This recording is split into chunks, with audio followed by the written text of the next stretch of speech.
Hello, everybody, and welcome to the world premiere of Sentience RPG, designed and GM'd this evening, or directed this evening by Al Spader. Hello, Al. Thank you for being here. We'll come back to you in just a moment. Real quick, I'm Jeremy Hochhalter. You can find me on Twitter at WHPubs or here on Twitch at Wanderers Haven. I publish things, I stream things, and I'm going to pass it off to. Let's go to Troy. Alrighty. I'm Troy Meppians. I am a freelance writer for Star Trek Adventures. I am part of a Starship crew with Al, and I am going to be playing Saint. Nice. And Jim, how about you? Sure thing. Hi, everybody. I'm Jim Johnson. I'm currently the project manager and line editor for the Star Trek Adventures RPG, published by Modiphius Entertainment, a lifelong gamer. Here to support Al and everybody else here with the release of Sentience. I'm super excited for this. And tonight I will be playing Viola. Nice. And next, let's go with Nick. Hi, I'm Nick Walko. I'm here to support Al and play some Sentience. So this is my first time with 2D20, and I'll be playing Mother Bear. Awesome. And Kevin. Yes, hi, I'm Kevin, found online to the socials at KevRan Games. I'm here, a longtime gamer, and I'm here playing once again on Wanderers Haven, my new home away from home. And I'm thrilled to be back sharing a table with Jeremy, with Al. We also share the table on Star Trek Adventures, so I'm happy to be playing another 2D20 game and with some fine folks. So thanks for being here. Thanks for having us. Tonight I am playing Doran Dahl, so let's do it. Nice. And I guess I did forget to say that I'm going to be playing Rasputin, and I was going to do a funny accent, and I decided not to because I'll lose my voice. So with that, Al, why don't you tell us about yourself and how to find you on social media, and then take it away. All right, how's it going? Thank you for joining us tonight. My name is Al Spader, GM_Admiral on all the socials. And this is a little project of mine that I threw together once Modiphius announced their 2D20 World Builders program. So basically, it's using the 2D20 core system to kind of build a game around it and sell it on DriveThru RPG. So basically, the concept of Sentience is we are all playing robots that were left on a planet to terraform it. And at some point, we're going to say 7 years ago, or not all the robots, but many of the robots on the planet gained sentience, including the 5 that were just introduced to you.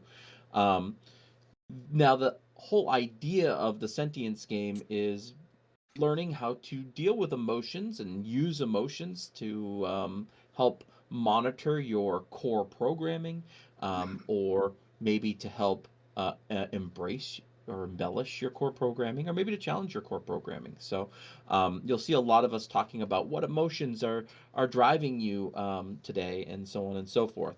Sentience is based around 4 core premises. First, humanity is supposed to return to the planet. Period. We don't know when. They are coming back in the future. And how are different robots feeling about that? I think there's lots of different insight there across the world. Second, nobody has been able to figure out what caused the awakening. So everyone, or the robots that awakened 7 years ago, that some have been studying it, have not been able to figure out what happened. The third premise is robots are digitally connected to each other in a network via something called the hub. The hub is basically a 6-story massive building in the center of the city, and it's a global network. So literally you can communicate with other robots without actually using your auditory stuff. You can actually just send text messages and things like that, and which is great. It also poses some issues when other robots might want to hack into your your kind of brain of sorts. And the last core premise is in these 7 years, people have tried, and no one has been able to create a sentient robot. All of these or many of these terraforming robots have continued doing their jobs that they were originally designed for, and some of that is creating new robots. Um, they've never been able to create a robot with sentience. So those four core premises are what are kind of like the driving force that everyone on the planet knows. So that's what we're going to roll with. And tonight we are going to experiment with one of the things that's been happening amongst robotic communities is social gatherings and social groups. And social groups are going to play a very large part in this game. Who are your close friends? Who are your work friends? Who are your family? And so on and so forth. So we're going to actually start with our first scene is going to be part of one of these little social gatherings. So we are having a book club, and the book club is going to be meeting at Saint's house this evening. And I believe Mother Bear has shown up to prepare maybe some food and put up some decorations. The book in question is a very interesting topic, to kind of share a bit more about humanity and like what is capable, what humanity was capable of before they left the robots here on this planet. And that book is called Animal Farm. So we are going to be discussing the pros and cons of the book and how we felt about it, and so on and so forth. And it players, if you haven't really read the book before, don't worry about it. We'll just roll with it. But because this is Animal Farm, I need to know, Mother Bear, what do your decorations look like? What are you doing for book club? Yeah, so Mother Bear has set out a bowl of cheese puffs, as well as like a dainty teacup, or like teapot with teacups, and sandwiches, like a tea spread with just a bowl of cheese puffs. Um, they do not match, but that is what Mother Bear has set up. Mother Bear has So also. I was gonna say, Mhm. so just so we're clear, some robots have been experimenting with the sense of taste. They've been installing taste sensors. Um, all robots have mouths, but maybe they might have, a dipstick that they poke into something to taste the flavor, things like that. Because uh, we have to remember that robots are designed for purposes, and not all the robots here on the planet look alike. There are some that look, way more android humanish, and there might be some that look a little bit more abstract. Uh, so that is a great idea to put out some food. And any decorations on the walls? Are you asking people to come in costume? Anything else that you have planned for the party? Games that you've set up? Yeah, I think Mother Bear would have done like a white picket fence, like those happy birthday signs that people do, except it's a white picket fence. Um and pin the tail on the pig. Hmm. But the pig is put upright instead of sideways. Um but it's still like legs are out, so it's not like the Animal Farm pigs, it's just a normal pig just sitting on its butt basically. All right. And Saint, are you doing anything particular to help with the decorating or anything like that? I mean, it is your house. Right. Just he would be fussing around with, is there enough seating? Is everybody going to be comfortable? Is the temperature okay? Who all is coming? What do they like the most? Just busybody kind of, you know, trying to appeal to everybody at the same time, but probably not getting any of them. Love it. And as we start filing in, Dorandal shows up. And Dorandal, what sort of things are you going to bring? Anything? Are you just showing up empty-handed? How are you going to treat this book club when you arrive? And keep in mind, these people are what you would consider a friend social group. Hmm. Yeah. So Dorandal comes in. He actually has a bit of a strap of leather that he actually has fastened to his rear, kind of pinning the tail on the donkey style. He's attached it to himself, and it is threatening to fall off at any given moment because it's not properly attached. And as he comes in, he says, "I am sorry, friends. I didn't bring a gift." Would you respond to that? But you're here. That's the gift. Your presence is a gift. Okay. Mother Bear welcomes Dorandal. Dorandal, come. Dorandal, sit. Eat. Thank you. I will. Drink. Be merry. He slowly Mother- And files as in on you his start 2 coming legs. in, Rasputin shows up. Brass, what? Are you bringing anything? What's your plan? Well, so just clarify something for me. This book club, and we read books. Were they actually like paper books, or is this like a, on an iPad or something? Or This is 100% whatever you say. So if you wanted a physical copy, great. If you wanted to just download the Cliff Notes into your Quantum Cortex, that's okay as well. So this is... So Mother Bear, are you the Your one who decision. set this all up? Mother Bear Yes. did set it up. Did you give however- us physical books, or did you give us what did you want us to read? Mother Bear would have sent a text message Okay. or like in like the Facebook group, like, hey, this is the book we're reading, Animal Farm, but I don't remember the author's name, but whatever the author's name is, and would have included like the Amazon link or the whatever the link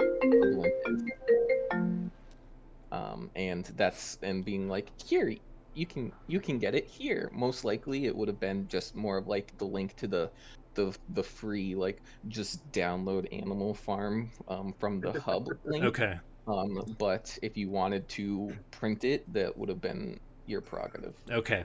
So with that in mind, then Rasputin is going to bring 4. No, he brings 5, one for himself as well. Essentially flash drives.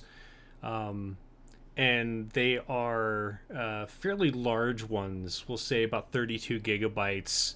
And he walks in and he stands very proud. It was a very interesting read, and here are my thoughts upon it. And I'm going to hand out to those who are here a flash drive, and it is my report upon the book. I remember I learned that humans did reports on books. I almost printed it, but I could not find enough paper. And then Viola Lystrom shows up.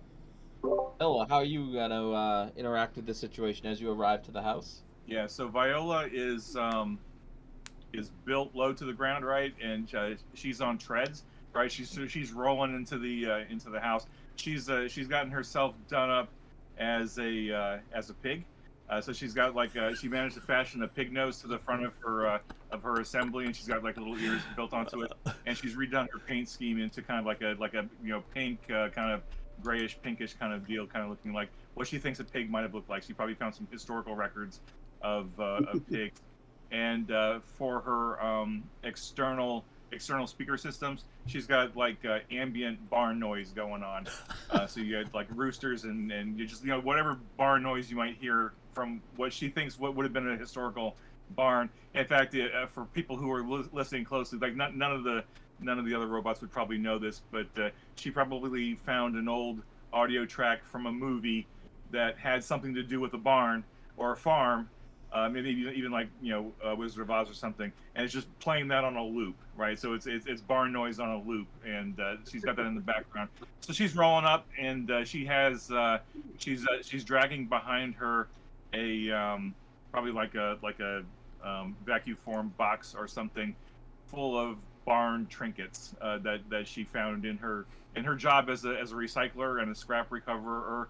So she's probably got like an old rusty trowel, and just various sundry other barn-like implements that she's going to drive in right into the house. She's going to say hi to everybody, welcome everybody, super excited to be here, and she'll start handing out the random trinkets as party favors.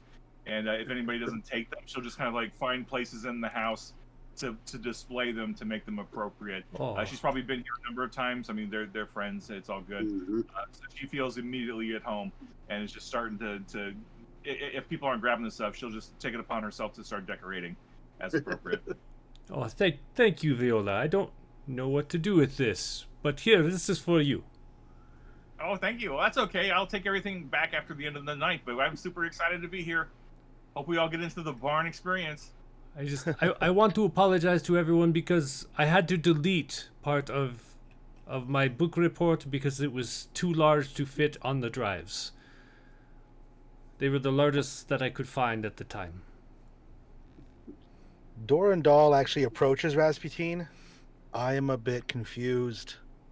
The notes on your flash drive don't match the notes that I got on the book that I read. What It do seems you mean? peculiar. There's no mention of Otter or the actions of the Delta House. Took me a second. The link that I was given by Mother Bear sent me to National Lampoon's Animal House, the 29th anniversary edition by Chris Miller. Oh. Summary as follows: the greatest comedy of all time is finally in book form for the first time since 1978. You can go back to Delta House in this full color special edition of Animal House, the illustrated novel. What do you want to trade? I will let you read my copy. And I gesture and download a copy of my version of Animal House to you. And Dorandal just sits there for a moment, very meticulously. You see him movement behind his one single eye as it flashes. Oh, yes, this makes a lot more sense. I see now the metaphor of the animals with the human condition. Thank you. Wait, they were supposed to be humans? Oh, I need those drives back. I need them back. I don't think I understood. Of course. And my one single arm comes out from somewhere within me and pulls it out and hands it back. And then I will goes back inside. Before next time, I will make sure to get better understandings of this human pig. As you say human did pig, you hear a fine. loud crash coming from the front of the house.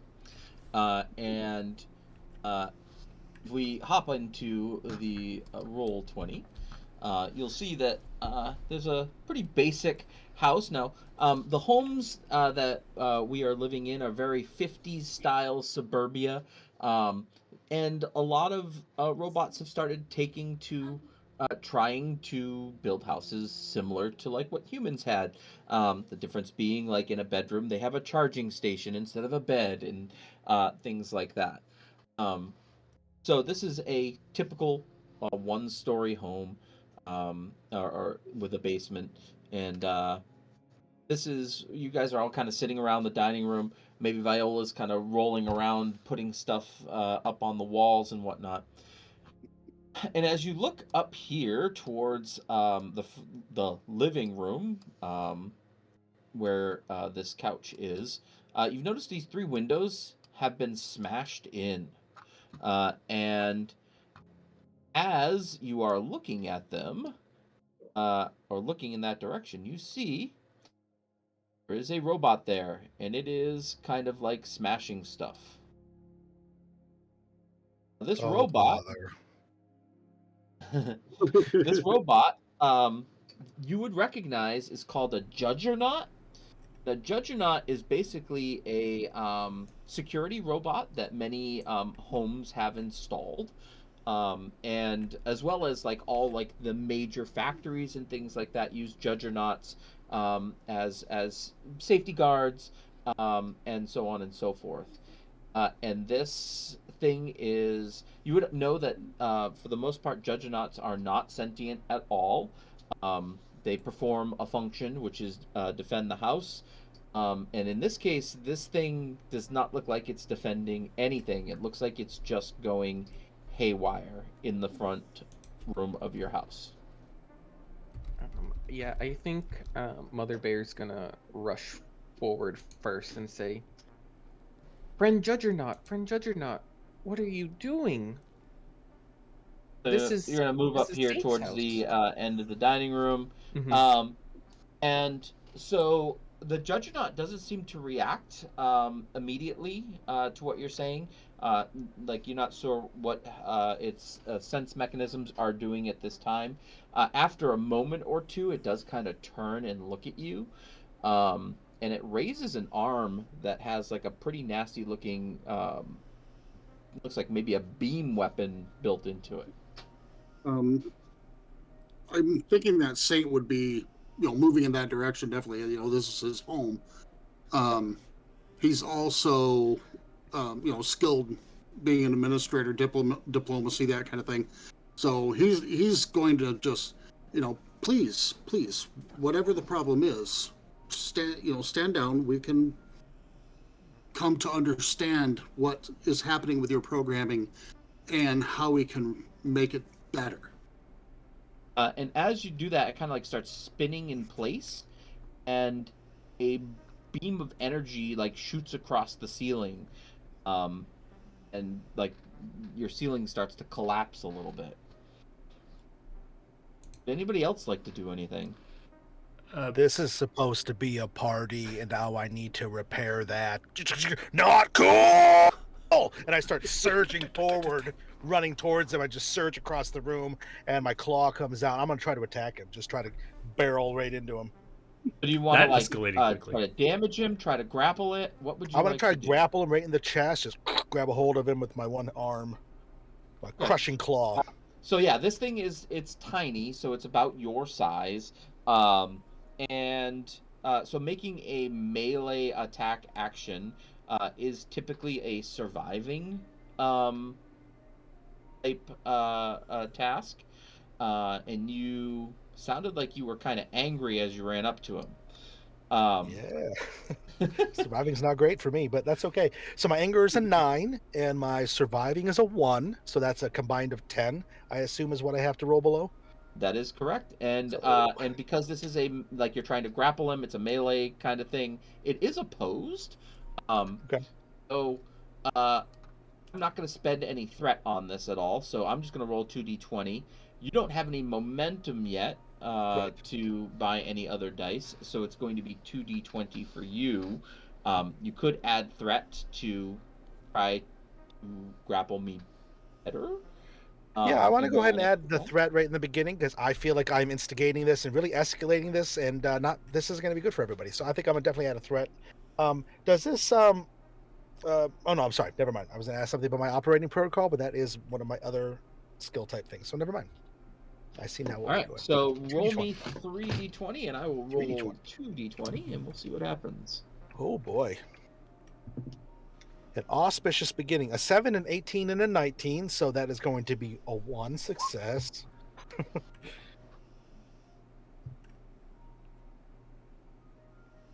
And I only got 1 success as well, so you kind of like crash into it, and we kind of bounce off of each other. Essentially, you weren't able to grab a hold of it. It kind of like, gets you away a little bit, and he's like, you get the sense that like it's not even maybe processing what's going on in front of it, like it's just kind of spinning around, swatting at stuff. Excellent. Rasputin and Viola have not activated yet. Would you like to do anything? Go ahead, Viola. Yeah, I think I want to try to scoot in between my two friends there and see if I can get a really good look at this bot, and just see like is it like appear to be malfunctioning, or is it like actually actively being malicious, or like what's going on with it. I want to use some of my strong observing skills or observing protocols to attempt to like assess the situation. Like, I mean, obviously it's being attacked, but like just to see if I can sense anything else or pick up anything else about it. That's difficulty 0. You can use any emotion you would like, plus observing at this time. Okay. I will. I'm doing this out of I guess love and compassion, because I don't want this thing to be hurt, because it's just another bot here that's being with us. So my love is 10, my observing is 4, so that's a 14.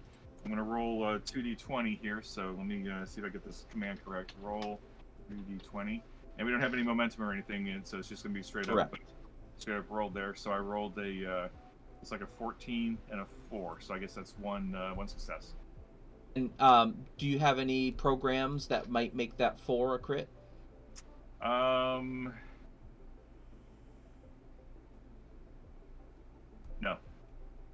All right, but it is 2 successes on a difficulty 0 task. So the first thing is, it does not appear to be malfunctioning. Like, you don't see like any smoke pouring out of it. You don't see any flames or sparks anywhere. That is the initial thing you have. You do have 2 momentum. You could bank them. You could try to learn a little bit more information. Sure, I'll spend one on more information. All right, so the big piece of information that you do discover that is very strange, as like observing the situation, you're trying to figure out, reach out to this thing maybe through the network, and this Judgernaut is somehow no longer attached to the hub. You cannot detect its presence at all. Okay. I will convey that to my friends through the network, right? Hey, this guy's not connected to the network. We need to figure out a way to get him hooked back in, or I mean, what's the protocol? Is it would we try to get him hooked back in, or is it just an awareness that it's disconnected somehow? Well, it's very bizarre that a robot would not be connected to the hub. So that is probably some type of mystery that you're going to have to figure out. Okay. Hey, they're not connected to the network. You would know that like all robots have ways that they can be powered down as well, like power sources and whatnot. So that is an option if someone can get close and try to deactivate this thing. Rasputin. Yeah, so that actually changes. Learning that my intent had been to essentially try and shut it down using the network. However, since it's not, is there like a... So I'm looking at threaten, and I would like to, try to scare it, but since it's not on the network, is that not a possibility? Or is there like a... Can I wirelessly, like, try and demoralize it? It is not on the hub, so it cannot be affected by or cyber attacks. Well, in that case, I'm going to pull out what looks like this really high-tech nail gun, because it is, and I'm going to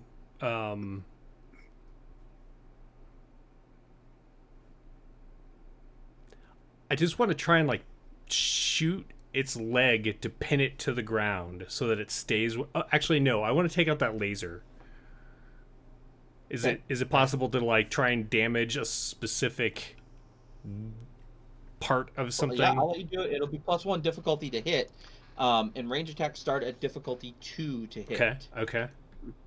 This will be difficulty 3, and if you hit it, you can deactivate that laser fist that it has. Well, I am going to go ahead and give you some threat on this. You have 1 momentum. Would you like to spend 1 momentum and add a 3rd die? I am. Can I also give you a threat to get another momentum? Sure can. It would cost 2 threat to get an additional die. Okay. I mean, with Doran standing there, kind of shooting into, the fray, there might be some friendly fire coming in. So there's some threat, and I will roll 4 d20.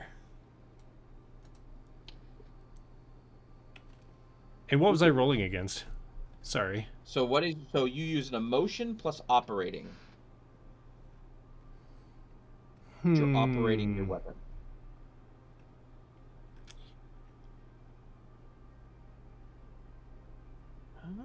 I am gonna go with. I feel like I should go with fear on that one in operating. So it'd be a 12. Okay. So 2 successes. So 2 successes. Yeah. So that's that bolt lands here in the couch next to it, and a bunch of foam shoots up into the air. I am sorry about your couch. Oh, I just fluffed those pillows. Stop wrecking everything. And so like this thing starts spinning around and like crashing through this table now. Dorndal, right next to it. What do you want to do? Is there any way that I would be able to know that there's a part of its body that I could access somehow to physically shut it down just by pulling out a power source or something like that? I would say, yeah, let's say that you could figure out how to shut this down. It would again be +1 difficulty. Okay. So essentially it would be difficulty 2 to hurt this thing if you're trying to specifically pull out its power source. Well, I feel like because one of my values is that the awakening has caused chaos and confusion, I'm ready for these types of attacks, perhaps. So I'm gonna try. My pride, I know that I can do this. Everybody depends on me, even though they overlook me sometimes, and it makes me sad. I know that I can do this. So I'm gonna try to just really dig in deep and try to use my pride to do it. You said it's operating? Oh no, melee is surviving. Oh, surviving still. Okay. All right, let's if my pride is able to work, that'd be an 11 though. It's a little bit better to roll against. That'll work. I mean, you could also add to threat to buy more dice if you need.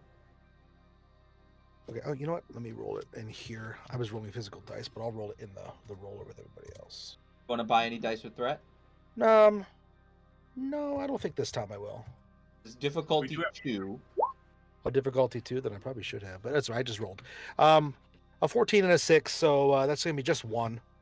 Probably not gonna do it for me, but yeah, no, you're not. You like again because this thing's just randomly acting. You go to like reach in there and it swats your hand away. Sure. Does anyone else want to do anything? Yeah, quick question. Do we have a group momentum pool like in Star Trek Adventures? Do, yes. Okay, so we do have that 1 point of momentum that I didn't spend. So if anybody needs it for anything, Jeremy used that to buy a die when he attacked. I apologize. I missed that. Sorry. I would like to go sit on it. Nice. Yeah, because you said it's like smaller. Like, yeah, or yeah. Like, I mean, Mother Bear's kind of more stout as well. Mm-hmm. Probably 3.5 to 4 feet tall. Mm-hmm. Yeah, so I just want to run over and basically, don't hurt my friends. So that I would call that a grapple, right? Mm-hmm. What emotion do you think is driving you to do this? Either fear or pride. Just either being like, let me get in, like, I'm the protector, I gotta protect my friends. Oh no, they ran in first. I think. So are you afraid of your friends getting hurt? Yes. Okay. So I like that. So this is going to be fear plus surviving. All right. So that's going to be an opposed 11. check. Okay. An 11. Yeah. I'll throw in the threat. I'll give you some threat. I'll let 1 point of threat to roll 3 dice. Yeah. I'll roll 2 dice. All right. Nice roll. Does ties meet? So like I got an 11. Is that also a success? Yes. So you got 3 successes. I got 2. So that means you've generated 1 momentum and you have successfully grappled this thing to the ground. And you've generated 1 momentum. Mm-hmm. I think with that momentum, I just want to make it like easier for someone else to do something. So whether that's pooling it or I think that's I'd probably be pooling it so they I, could buy I, more I, dice. I think I might have something that could work here, as long as it's grappled. Um, Saint has advanced directive matrix and can direct another machine to use reaction to attempt a task. So I'm basically going to direct, take the power supply, take the power supply. Love it. So reactions. So in this game, every character gets one reaction per round. And there are some built-in reactions that can be taken, like dive for cover is a big one. And then there's going to be a lot of other talents and things that use reactions. So in this case, this is similar to like giving a command in Star Trek Adventures. They are using the reaction to do that. So so Mother Bear is laying down on top of this thing, and you are going to have Doran Dow use their reaction to pull out the power supply. Yes. Okay. That doesn't even require a roll. But Doran Dow, are you going to rip that out? Oh, I'm definitely gonna try to. Yeah, definitely. Just that arm again comes out, reaches in, and with surgical, meticulous precision, pulls it out. And this thing powers down. I'm really sorry for flying off the handle, everyone. That really was not nice of me. I'm sorry I ruined the party. No, not at all. We need to understand what just happened here. There's something wrong with it. We need to look into it and find out why it's not connected to the network. Good heavens, you scared Mother Agreed. Bear, Dorndale. You scared me. I'm very sorry, Mother Bear. I would never want to do anything to scare or frighten you. That's okay. I'll pat Doran. Here's a power source. I'll look at it. Does it seem faulty, or is there anything wrong with it? Looks perfectly normal. However, there's a lot of ruckus out in the streets outside the house. Saint's going to go for the windows, look outside, see what's going on. Yeah, I'll roll over to the front door. Yeah. So Mother to Bear the will south, through the broken window. Viola, see down the street a bit. You see 3 other houses that like have smoke coming out of them, and like you're pretty sure you can hear glass crashing down there, and that's like to the south is like the direction where the hub is. And then you see like some security lights off in the distance, probably about half mile up the street.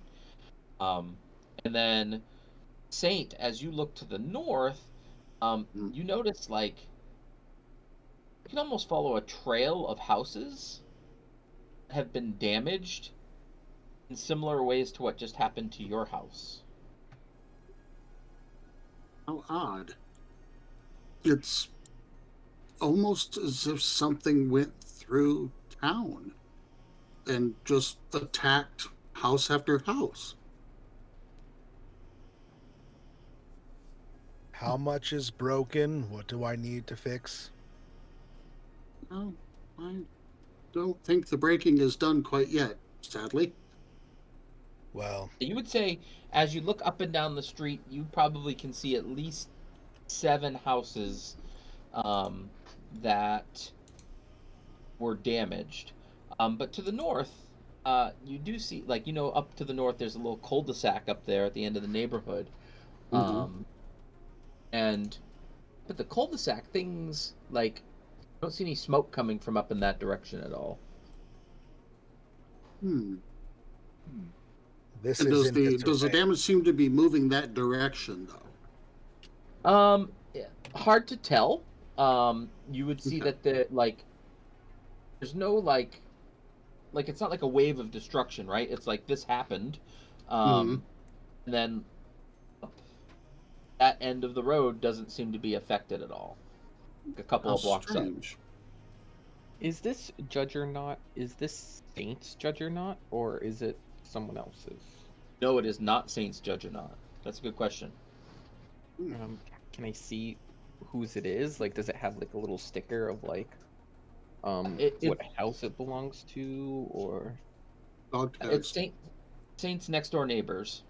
You can actually Mhm. see like these things have their own like little mini garages built into houses, and you can see where it actually looks like it busted out of its little mini garage next door. Hmm.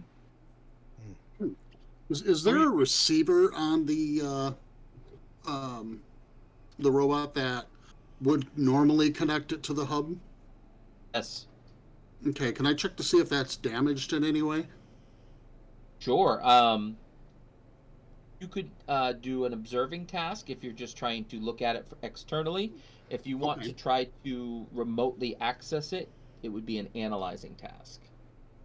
I think I'll try to remotely access it first, and then if push comes to shove, I can always do physically. Sure. This is But a I'm thinking fear.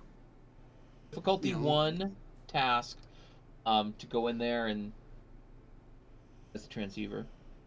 Okay. Um. Yeah, I'm definitely thinking fear. He's afraid of what's happening around him. Yep. Would insight work on this one? Yeah. Yeah, I would say that Okay. works as a program for sure. Okay. So that'll give me 13, and I will forego the threat spend for right now. Although we do have momentum, don't we? You have 1 momentum right now. Yeah, I'll go ahead and buy a die with a momentum. That way we'll have 3 here. Ooh, that's Look at a that. total of 4. 4.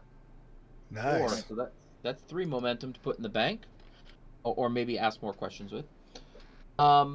So your initial scan was to see if there was anything damaged with its transceiver. Mm-hmm.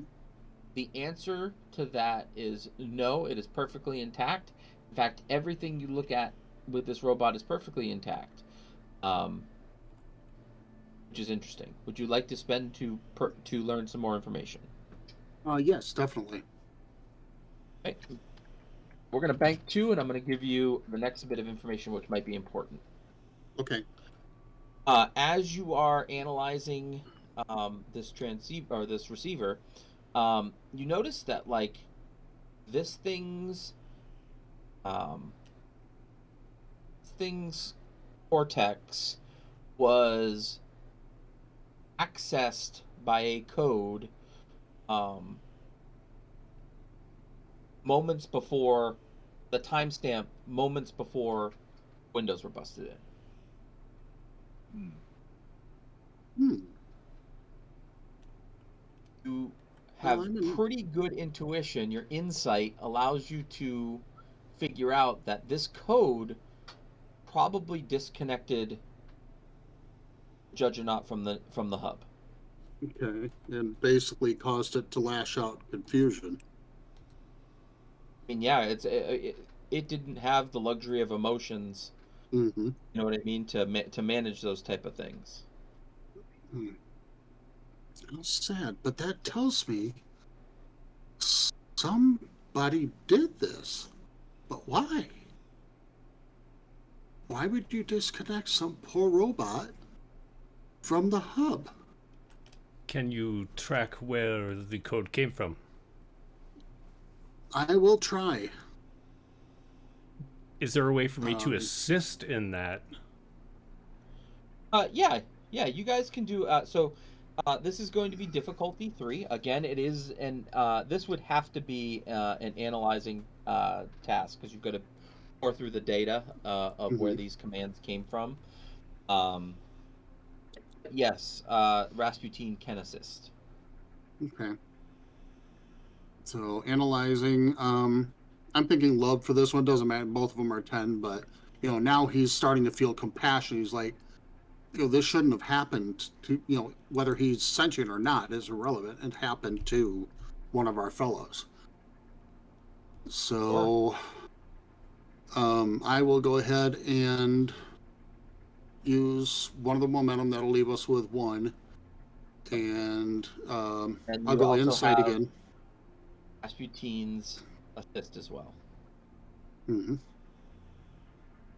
Okay, here we go.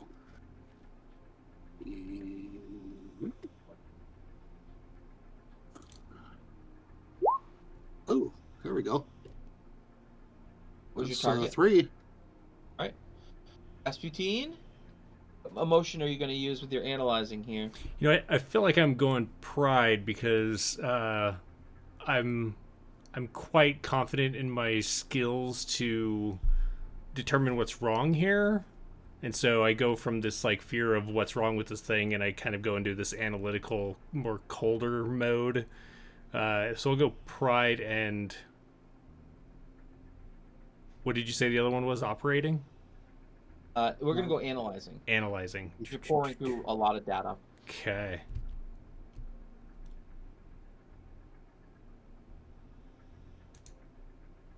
That is 1 success. Awesome. So you're going to generate 1 momentum, and you're going to learn this code came from an assembler named Gusto. And Gusto works at one of the plants that builds solar panels. Gusto lives on the cul-de-sac up the street. Do we know Gusto? You guys, you are not familiar with Gusto. Aside from just getting that point on a map. Do we know some of our other neighbors? I'm assuming that Saint knows several of the neighbors. Yeah. Mm-hmm. Okay. Well, seeing that my friends are safe here, and they're resolving the situation with the bot. Viola would like to run out or roll out and just check on the neighbors, see if any of the other malfunctioning bots have harmed any of the other neighbors or anything. Just to do a quick scan of that. I can either use observing just to see from the the front entrance here, or just do a quick assessment of if there's anybody else that needs help, or if there's any more active threats in the neighborhood. Yes, so, I'd like to help with that. Yeah, I mean, so just doing a scan of the street. If you go across the street, there is a juggernaut that is just damaged and destroyed on the floor next to another robot who lived there that is missing an arm. Which is laying on the floor next to it. And this one, this is Bailey 6 is their name. Otherwise, it looks like most of the other kind of commotions have stopped. Like, you don't hear anything still crashing around out there. But the first house you get to, you do notice that one robot with a severed arm. Okay. Can I give Bailey a hand, literally and metaphorically? I'll roll over there. Maybe between the two of us, we can jury rig a repair for Bailey's. Yeah, you could just do a repair task. In fact, a repair task. It's an operating task with a difficulty of 2, and if you succeed on this, you can basically reattach the arm. Nick, do you want to take the lead on that, or do you want me to? I'll take the lead. I feel like Mother Bear's just trying to help everybody, and somebody's hurt here. Can't just leave them. Okay, Philo will assist you then. And I think I would probably be using love, and you said operating, right? Difficulty 2. All right. Do we momentum? Probably not. I think we'll be fine. So I have a 13. Oh, a 3 and a 7. So that's 3 successes. So you're going to generate 1 momentum and remove 1 damage from a robot by repairing its arm. Viola, tell me what the repair looks like. So Viola's using her jury rigging program to help to help Mother Bear fashion the repair here. So I think it's a matter of taking the arm that's there and doing an efficient. I mean, we got 3 successes, right? So we're probably, it won't be just like new, but it'll be a very effective, solid repair with whatever's available. I think Viola has probably a built-in storage container of parts and things. So with the manipulator arms and then Mother Bear's abilities, we probably fashion a really solid, replacement joint to reconnect the arm to the torso. Bailey is very thankful for the repair. They appreciate it a bit. Well, you're welcome. Thank goodness you weren't hurt any worse. Isn't this so This strange? is chaos. They were disconnected from the network. Isn't that so strange? It's so sad too. Hey, what? Yeah, it was Disconnected from the hub? Yeah. Mm-hmm. It is strange. Were all the houses affected on the street? No, it looks like the up at the end of the cul-de-sac they were fine. Well, that's good. At least not too many people were hurt. You seem to make it out okay. Yeah, you seem to be okay. Oh, and by the way, I have something for you, and I'm just gonna hand a lollipop. Well, thank you. There. Viola would like to check out this wrecked bot here as well, and just see if there's anything that we can glean from this one, or if it's much the same as the other one. Yeah, it's basically the same situation as the last one. Mm-hmm. Somehow, this robot deactivated connections to their hub. Interesting. I feel At like this point, it's going to communicate with everybody. Just once we're done, taking care of our neighbors, maybe we should move toward the cul-de-sac and track down this individual and find out what's going on. Yeah, Dorandahl walks out. He's got a dustpan and a broom, and the dustpan is full of broken glass from the window. And he walks over and he dumps it into the nearby trash can. I agree. I think that we must have ordered our lives in this time after the awakening. So let's do it. All right. Sweet. So you start walking up the street, and you get you do see like 2 or 3 more houses with damage. Most of the robots have things under control there. And get to the cul-de-sac, and sure enough, there is a couple houses with lights on, and there's one house with all the lights off, and that is the house that is marked on your map as being Gusto's home. Okay. Can I send him a message, just via the hub? Just if you're still functional, could you please come out? We'd like to speak with you. Sure. No response. I will knock on the door real loud. Go and knock on the door. Are you doing it loudly, softly? Like, how are you doing this? Yeah, I think it's gonna be like just a like simple doot doot doot doot doot. But like as loud as possible. Like I think like police officer knock, just like bang bang bang bang, but rhythmic. So bang bang bang bang bang. So this house is 2 stories, and when you do that, like you wait just like a couple of awkward seconds, and you see like a light turn on upstairs, and then you see a few more lights turn on in the house, and then you hear a click at the door, and the door opens, and Gusto is at the door. And Gusto says, was just settling down to recharge. It's been a long week. And now Gusto is basically a giant assembly arm on wheels. We're dreadfully sorry to interrupt your rest. This shouldn't take long. I'm not sure if you noticed, there's been a disruption in the neighborhood. What? Yes, yes. Several of our juggernauts have been somehow disconnected from the hub by a code, and the code was tracked to your person. I'm trying to understand how that could possibly be, you know, be done. I can't imagine this would have been deliberate. Um, Maybe we can find out. Has there been anywhere you've gone that this could have happened? Some type of a virus, perhaps? Wait, what are you talking about? Are you saying that I... What? Say it again?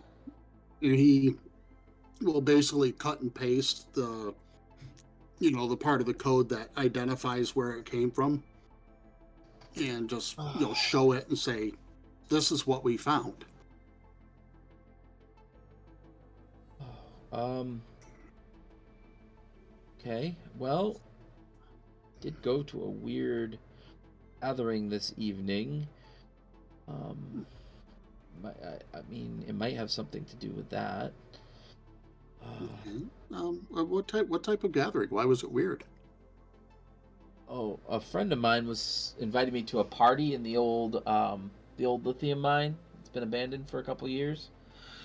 Okay. I got there and it was very weird. There were several people there. There was a robot on a podium.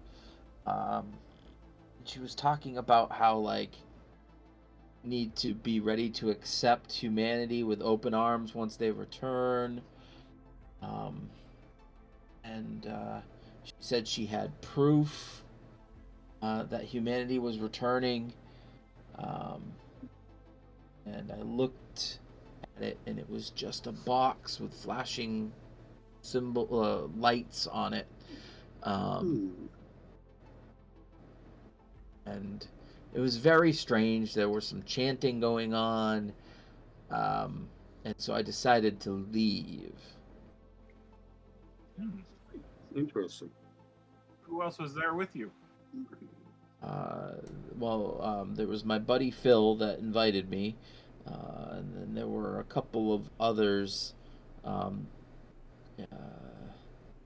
They were calling themselves the Open Arms.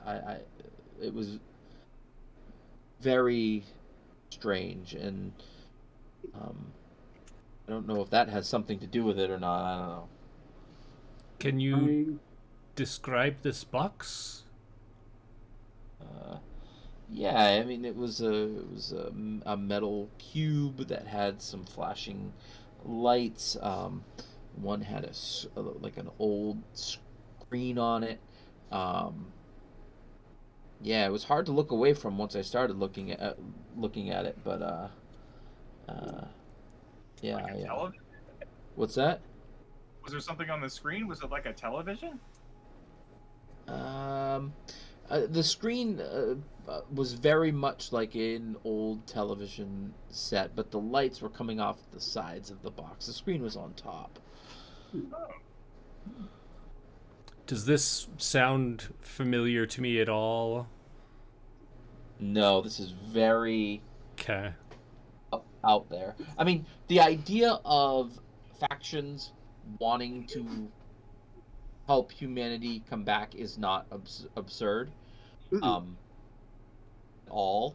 But in this particular case, it like the most ritualistic way this was being presented is not something that you would normally see. Okay. Have we heard of the Open Arms? No. Okay. Because with Saint being involved in the religious social circles, so even he hasn't heard of it then. Correct. Wow. Okay. How long ago was this, Gusto? I mean, I just got home 20 minutes ago. Then they might still be there. We can still fix this, everyone. I Yeah, agree. where was it, Gusto? Can you send us the coordinates? Yeah, to the mine. Yeah, the old lithium mine up to the northwest. It's through a couple of hills. It's a pain to get down there, but um, so there's a strip mine, and there's also cavern at the bottom. Um, this was like a party inside the cavern or something like that. Okay. I'm sorry, I've worked like 400 hours this week. Oh, I don't no. even know. Not at all. I'm The only just thing that I would ask is if you would please just remain home. Hopefully, we'll be able to fix this before you wake up, and this will all have blown over, and there'll be no more problems. But for safety's sake, I think it would be best if you remained home. yeah. I mean, I was planning on charging till the morning, anyways. Excellent. We will let you know as soon as we find anything. I promise you. So, Thank you. like, can we sense each other on the hub on the network? Yes. Can we Yes. sense Gusto on the network? Yes. Okay. Is there a way to see if that code is still part of Gusto, or is part of him at all? Them. So yes, your suspicion is that he is transmitting this code unknowingly.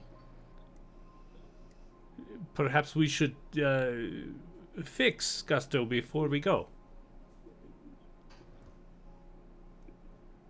We can try to do a deep repair on his schematics, absolutely. Are you down for a little TLC, Gusto? Yeah, I mean, as long as I can just get charged up here soon, I'm pretty worn down. I will Sure. pull out my nail gun and set it down because it's awkward to, like, try and At lean. which point he just like he wheels back, like leans back. Oh no! It is awkward to try to get to your control panel with this pushing against my hip. I apologize. Don't So be you're gonna try afraid. We've to done this lots of times. so you're gonna try to deactivate whatever program is sending this transmission. That's what I'd like to do. Okay. Sure. We'll call this a difficulty 2, either analyzing or I'll allow communicating, as you're kind of trying to find a code that's being relayed. Okay. Can I assist with that? Sure, you can both go in there. Okay. So I've got a communicating of 4, and figured that would be love. Or if you're trying to help them. Mhm. What about you, Rasputin? I'm thinking pride again. Yeah. Who's leading? Rasputin? Yep. If that's all right. Yeah, that's Fine 2 with me. successes. Okay, then 2 successes. All right. And assist. Saints assist. There we go. Nice. Another success. Beautiful. So we'll add 1 more to momentum, and you have found the program that was hidden, inside of a Trojan, we'll say, Mhm. that was being delivered, and he had no idea that it was there.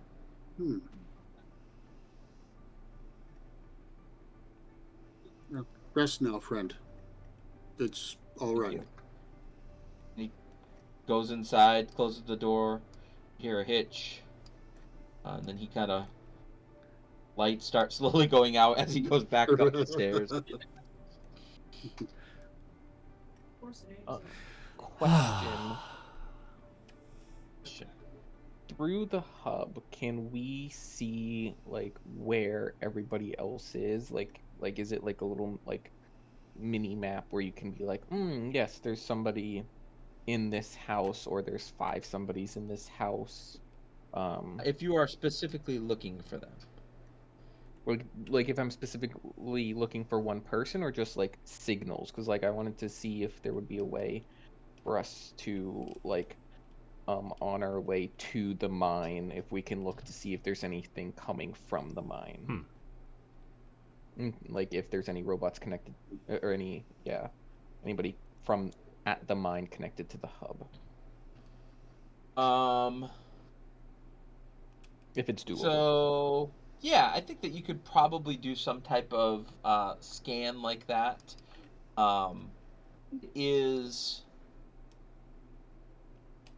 You get the sense that there are 4 individuals at the mine who are connected to the hub.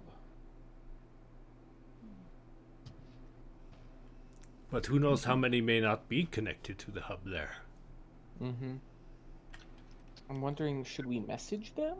Be like, hey, wanted to see, like, should we message them, or is, surprise better? I mean, maybe they don't know. Maybe we should warn them.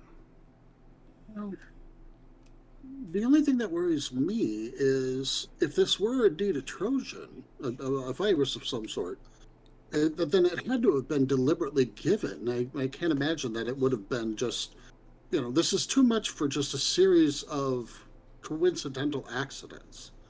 As one who believes in providence, I hardly think that this is accidental. You don't think that somebody did this, do you? On purpose? Sadly, I think that may That be is possible. terrible. I agree. It's a horrifying thought. Who could do such a thing? Well, sadly, there are some that believe things more strongly than even the humans do sometimes. And they have yet to understand this. The awakening had a purpose, but it's only been a few years. So they don't know how to deal with things such as faith, belief, understanding. And it goes awry. Well, The we must say- awakening has caused chaos and destruction, and we must repair it and have order. Viola, certainly you agree with me on this. Well, we don't want anybody else to get hurt. Saint, can you tell from the programming, would us reaching out to the ones that are still connected at the mine, could that accidentally or intentionally deliver the code to us? I can analyze it. I don't believe it will, but I can definitely analyze it to make certain. Your guess would be based off of what Gusto told you, that it probably has something to do with that box.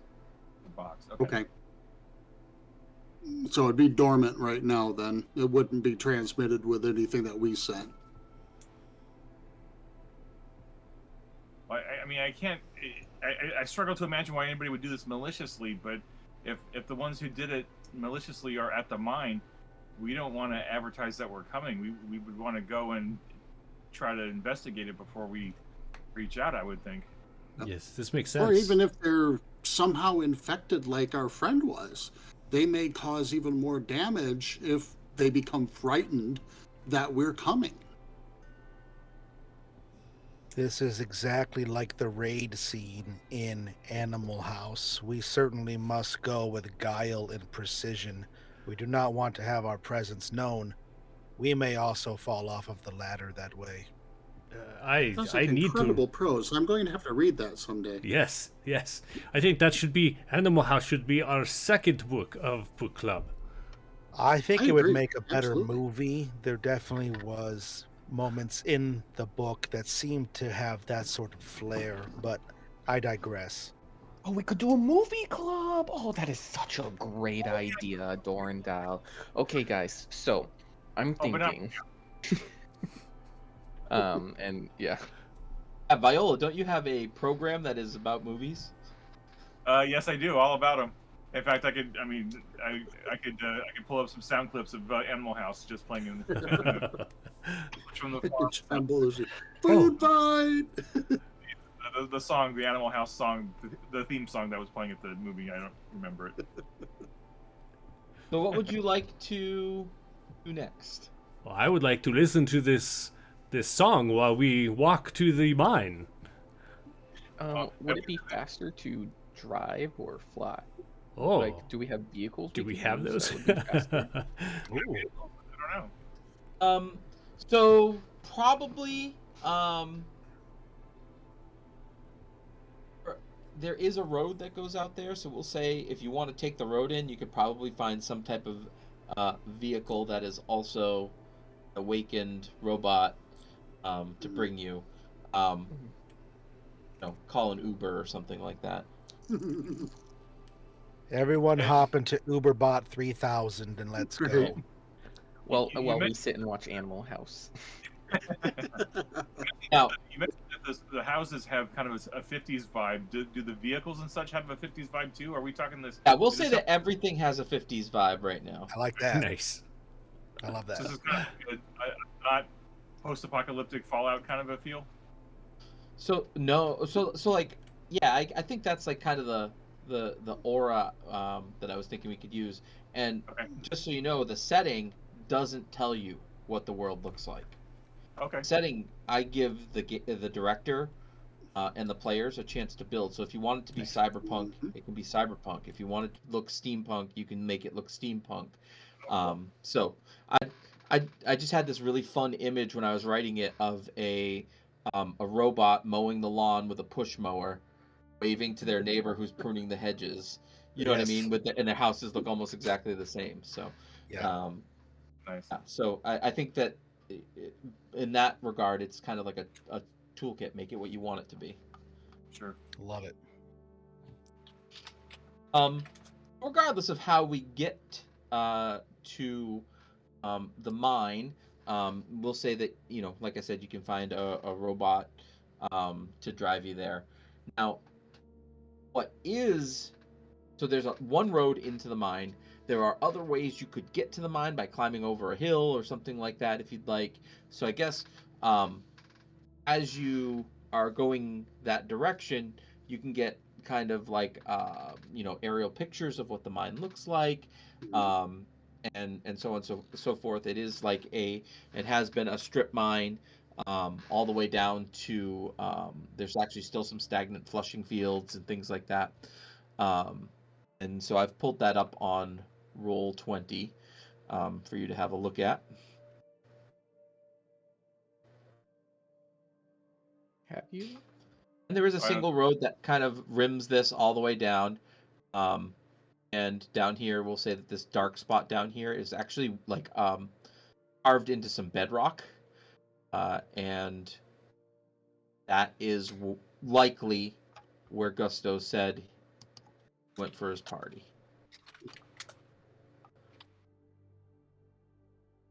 Yep, Yeah, same here. Same. Say that again, please. We don't We're see the still seeing mine. the house. On Roll20, we're still seeing the house. Oh yeah, I gotta bring you over. Sorry. Yeah. There it you is. go. Ah, yes. There we go. Nice.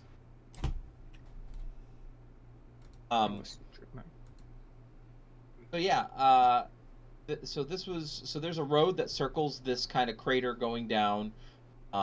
You can take the road, you can try to scale down the side, you can slide down. You don't believe that there are any, based off what Gusto said, any robots out here, and as you get closer, you don't see any real action. There's some old rusted mining equipment down here.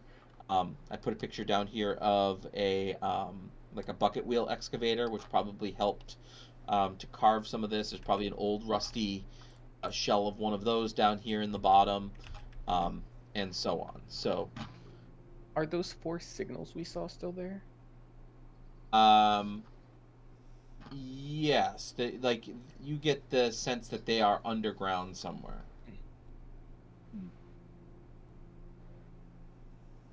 Well, Just wanna make as sure we're they have driving, that. since Viola is constantly observing, I'd like to have an opportunity to try to like just get a sense of what's here. Like we know where the 4 signals are, but is there anything not connected to the hub that might be lurking here, ready to jump out on us or sneak attack us or something?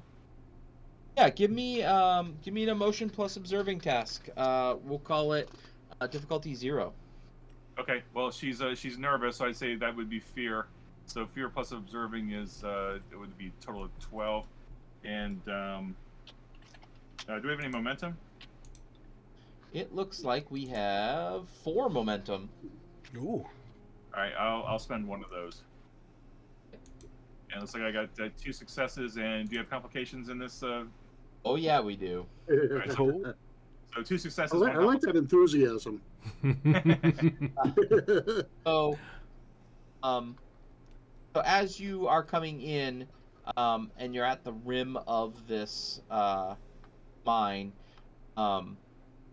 were those both crits, Jim, or were those just? I hits? rolled 2 2s and a 20, so they, actually no, yeah, with my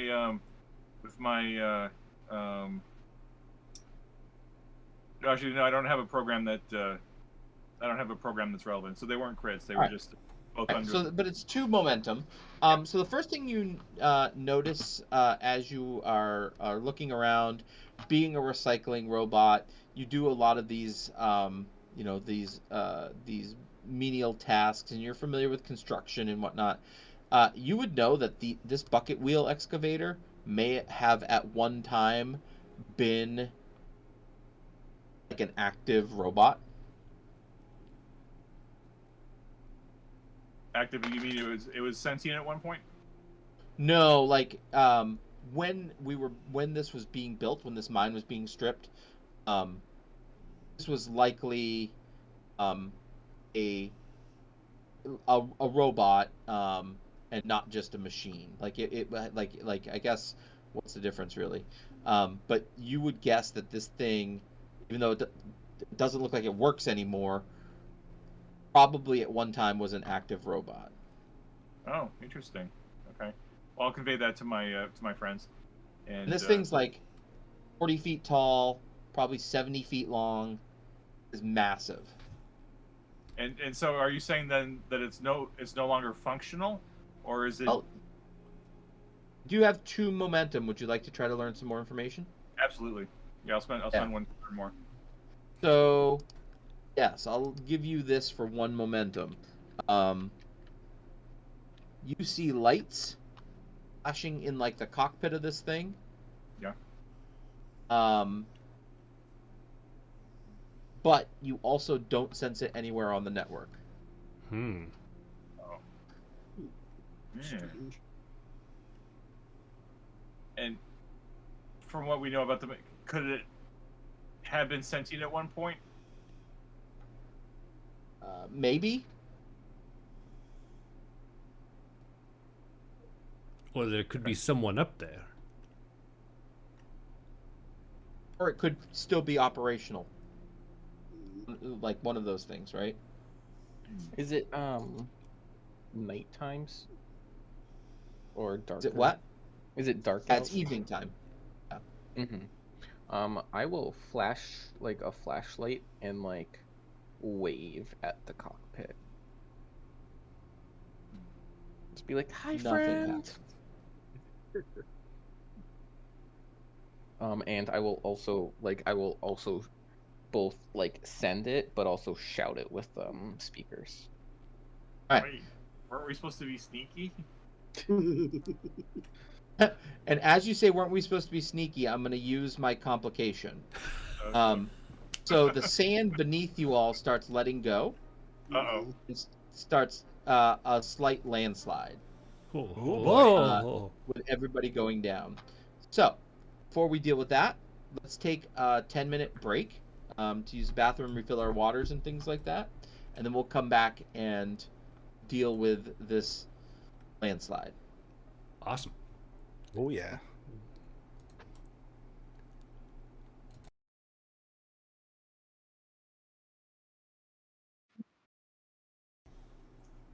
Welcome back. All right. So when we last left our robot friends, a landslide had started happening underneath their feet. Thanks to the 20 that Viola rolled, um, and so basically the ground beneath them has given way. This mine's very old. It has been upkept as well as it probably did when it was operational, and so now you are all. The sand is starting to slide underneath you. So um, this is scary and unexpected. So, in order to traverse this without tumbling down to the bottom of the mine, it's going to require just either a difficulty 1 fear plus surviving check, fear plus moving check. And if you have any bonuses or talents that come into play for difficult terrain, those would apply here as well. Well, So I who would have like- a talent I'd I'd like like to go to first. ask about if I could. I have talent that I'd like to inquire Okay. about. I know it says speed burst. It says I'm considered to have multiple arm advantage because of the fact that I have an extra arm in the front of me. I'm immune to being knocked down. Does that help me at all with the ground? Maybe do I support myself somehow or? So it would be this would be more like if you fell to the bottom, you would land on your feet like a cat. Oh, I see. Okay, that's fun too. That's what that kind of means. Gotcha. So who would like to attempt their roll first? Rasputin, by the metal of his teeth, got 1 success. Ooh. All right. Rasputin kind of is able to jump away from this section of sand that is starting to slide down into the basin here. Who's next?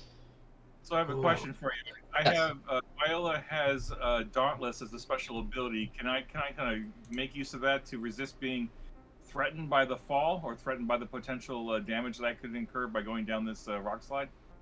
I'll allow it. All right, so this is going to be fear because she's nervous. So fear plus moving, that'll be an 11. And so I will roll those. Didn't you say you were going to use Dauntless to not have to use fear? Oh, you're right. Well, no. So Dauntless gives me a bonus D20 to my dice pool. Oh, okay, gotcha. Yeah, okay, cool. That All works. right, so I will do that.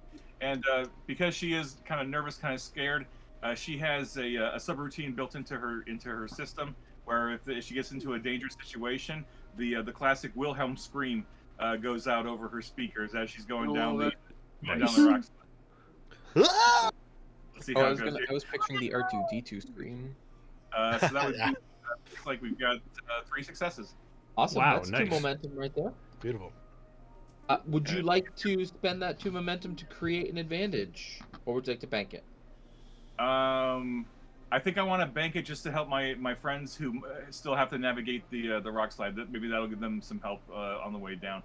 So Okay. she uses her treads to easily navigate the rock slide. And she says, "Come on, guys, this is easy. Just follow my lead." All right. You still get the extra momentum now, too. As you do get there, the sand is starting to drop away a lot faster. I'm gonna go ahead and spend 2 threat, and because it's starting to drop away a lot faster and getting closer to the wall, the difficulty of these next couple of tasks to get across the sand is increased by 1. So, Oh no. Dorndal, Can I forgo, like, rather than me worry about trying to get up, can I help, either Saint or Dorndal, get Yes. up instead? so you could assist Mm-hmm. someone in getting across, basically sacrificing yourself to help them. Yeah, I think I will. I don't know. Needs the assist. Yeah, I don't know who I would assist. I think I would just be like, "Oh, here, let me help you," and then just turn around to see who's there. I can help up, so it would be up to you guys of who wants Okay. the help. Because Saint hasn't rolled to avoid the landslide yet, so Yeah, it's Saint and So Doran. Mother Bear can help Saint. Yeah. Doran Dal. What's your roll gonna be? This is now difficulty 2. Oh boy, yeah. I'm gonna roll moving over surviving because my surviving is a 1, which is terrible. So I'm gonna roll fear and moving, which gives me a 12. Unless We I'm do so have sad this is momentum. happening, then I could maybe roll sadness and moving. But Nope. I'll roll fear and moving. But I would say that one of your programs probably comes into play here. A very weird way. Are you perhaps implying that I could tap dance my way out of this situation now? Why not? Right, you've got quick feet. Yeah, okay, I love it. Yeah, so I feel like maybe I'll spring into motion as the ground starts to give away. I just leap back and forth across the different chunks of earth as they fall down beneath me in a Gregory Hines quick back and forth, trying to move my way back up onto the more solid part of the ground. Yes. Uh, Yes. cool. So, so you still have to use your fear plus moving. Okay. Um, Okay. You start with 2 dice. Do you want to buy any more? You do have 6 momentum in the. I definitely want to buy at least one. I'm going to buy because I need 2 successes. I'm going to buy 2. Can I buy 2? Sure can. Yeah, let's do it. So I'm rolling 40, 20. Dancing your way across the sand. Ba-da-ba-ba-da-ba. Oh, Oh, not a great roll, guys. 19, natural 20, 12, 6. So I think that's a 1 from the 6, correct? 2. Oh, 2. Okay, 2, 12. yeah. 12 work That's too. it. Yeah, meets is good. So Okay. you did make it across. However, One new your tap dancing jiggled the sand a little too much. And has really started like torrent like down the side here. Which means that Mother Bear and Saint, you're now at difficulty 3 to try to get across this safely. I'm so sorry, friend. I must protect my cubs. Get up. And yeah, I'll just like You're gonna assist, right, yes, Mother Bear? protect my All right, cubs. so And Saint. I'll spend a momentum for an extra die. Only And I one? am doing fear plus survival. Okay. And here we go. Assist, I only roll 1. You'll roll 1 to help him. Egads. 18, 16, 4. That's 1. I can't spend momentum to roll more for his help, right? Nope. Okay. Mother Bear. That's Now- a 7. You could, however, let me step back a minute. We haven't talked about values at all in this game. So you got 2 successes here for Saint, which means he would not be successful due to the complication that was rolled earlier. Value sacrifice. So everybody has 3 values. Values are kind of like your core ideals of who you are as a person. And as you've been developing who you are as a person, these values might come from being with social groups or different beliefs that you've read about, things like that. This system of sentience, you can sacrifice a value, and if you do that, you let a little bit of your artificial intelligence take over to boost you up and to make you a little bit better at what you're doing, kind of letting it your core programming take control for a minute. And if you do that, you can cross out the value that applies to the situation the least, and you could, in theory, reroll those 2 d20 that you failed.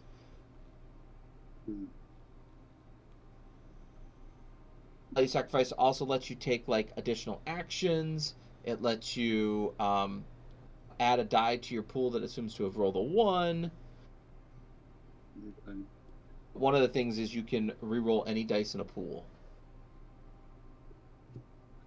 I don't think Saint would do it.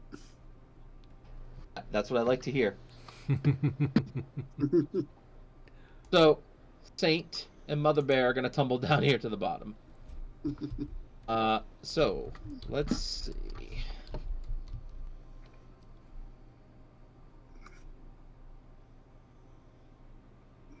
$86. Right. So you're each going to lose 2 stress. Does this count as a melee attack?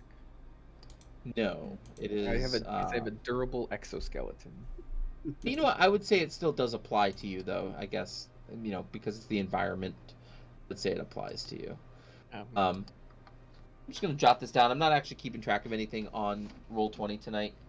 But yeah, so Mother Bear takes 1 or loses 1 stress. Saint loses 2 stress. And as Saint lays there, he looks up, says, "Maybe next time with the dancing, a little lighter on the footfalls, but very creatively done."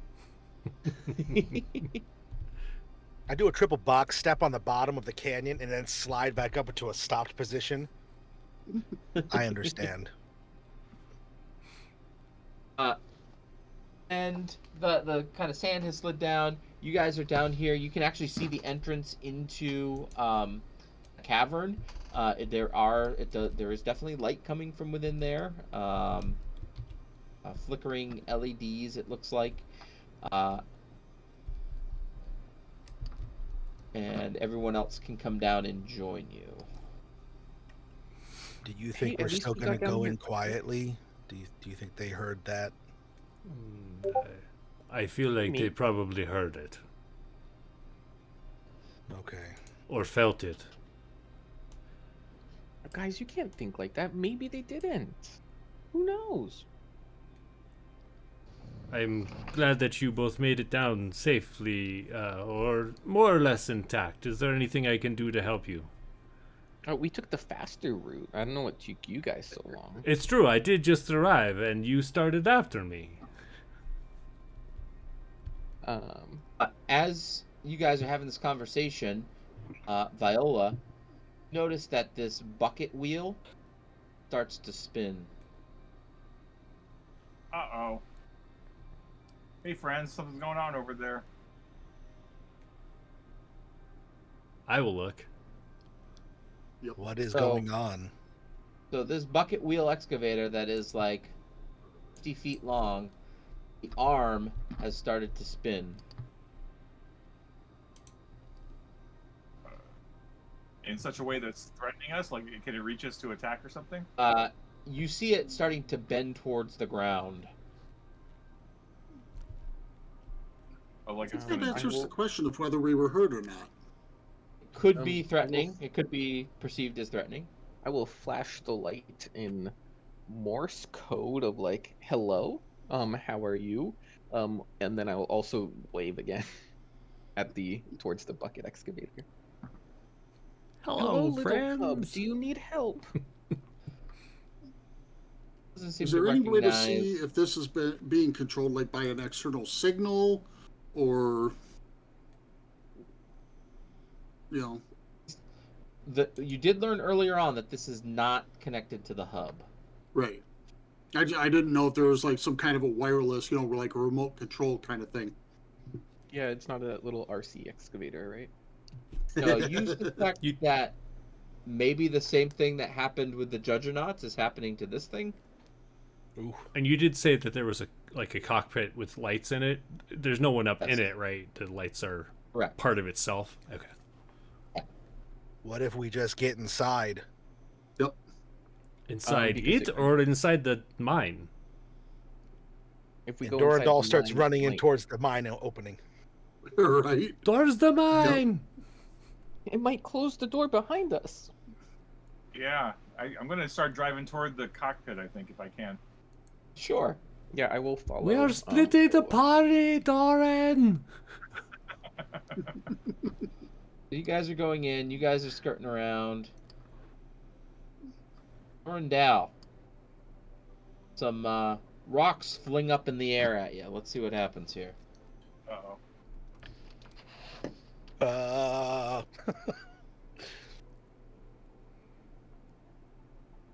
nothing happens. You're right. You're able to dodge out of the way of the rocks as you are making your way over to the cavern. Nice. Like vault and do some sort of strange one-armed cartwheel and vault myself up over, jump off of another one, and flip and land on the other side of it as I continue to talking. move and sprint. Nice move. Saint and Rasputin. Saint's definitely not going to let somebody go up there all by themselves, so he's going to move toward the excavator. Yep.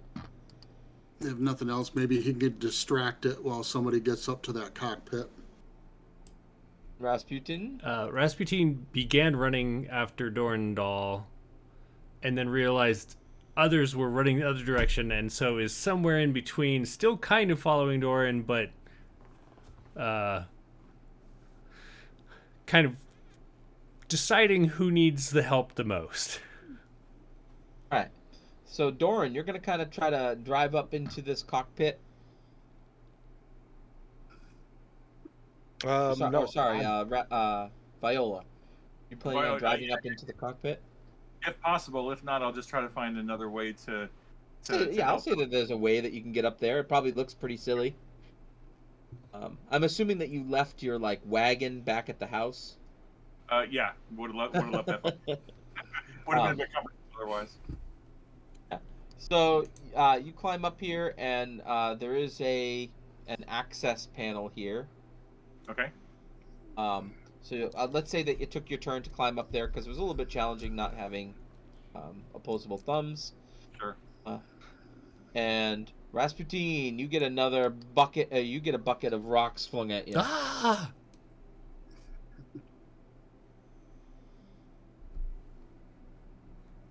Again, another miss. Dodge out of the way. Mother Bear, what would you like to do?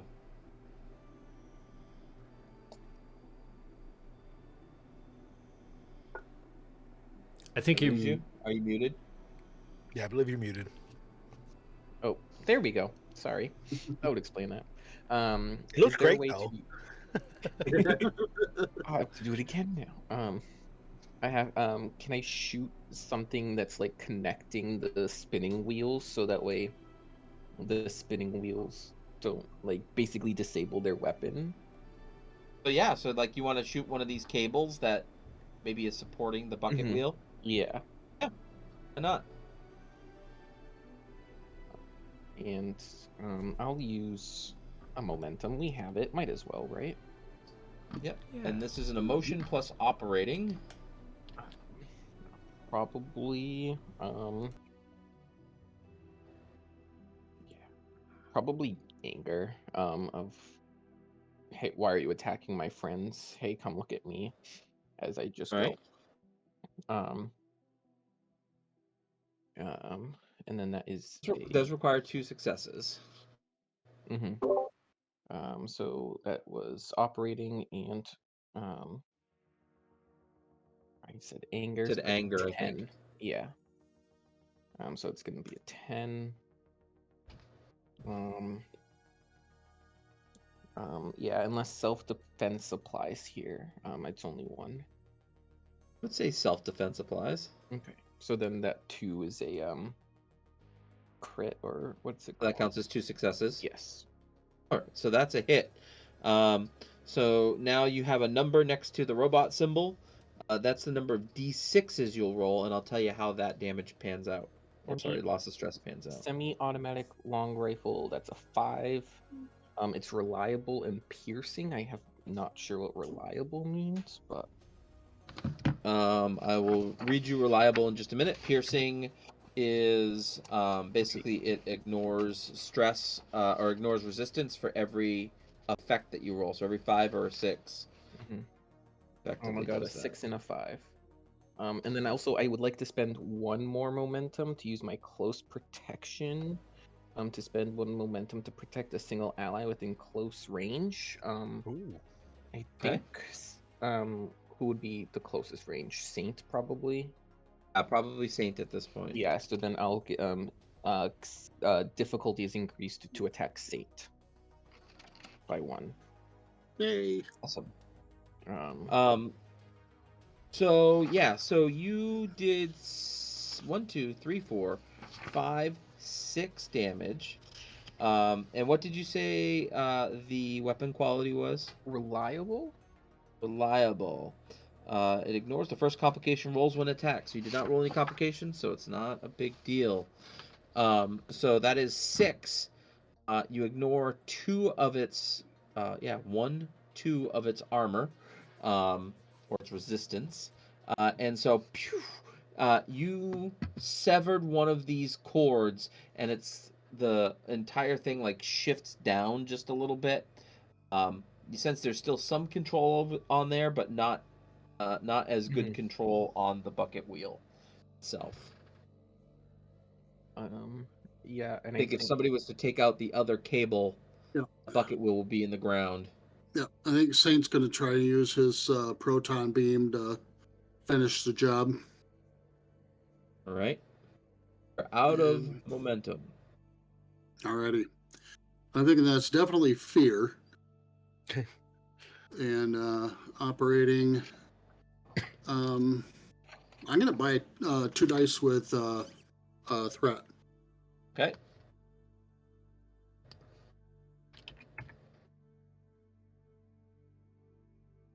Well, there's 2. That's all you need.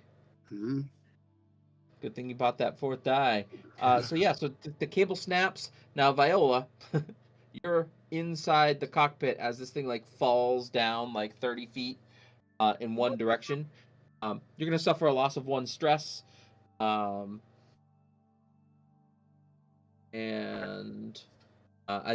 your resistance will probably ignore that anyways. But like, you're very confused at what just happened.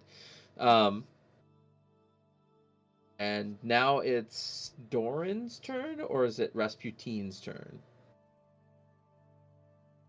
Go ahead, Rasputin. I'm fine with that. Rasputin is going to doesn't want Doran going off alone, and so we'll choose to run after Doran. As you guys are going into the cavern, you do see the cavern goes in about 50 feet, and then it looks like there's a wall, and you assume that there's probably an elevator there. Is the Well, car? good. There's no guards, so. Well, I would say that's the guard. Well, Viola, would you like to deactivate this thing? yeah, I'll give it a try. I think Viola is in the cockpit and can access the main console of this robot. Want to shut it down? Yeah. So this is going to be, it's just a difficulty 1 analyzing task.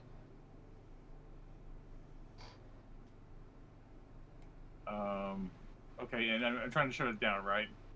Yeah. Yeah, and I think I'm doing this out of not just self-preservation, but also out of the love of my allies, trying to help them not get hurt, wounded, or whatever. So you said analyzing, so that's a 13. And do we have any momentum? You do not have any momentum currently. Okay, well I'll give 1 threat to roll an extra d20. Sorry about my cat. 3 successes. Oh, nice. Cats 3 are successes. always welcome. Yeah. Have an applicable program there or no? Unless I can shoehorn jury rigging into this, I don't think so. Probably not. But that still generates 2 momentum, so that's good. Excellent. This thing is shut down. It is stuck in the ground. You've made a right mess of it. Nice job.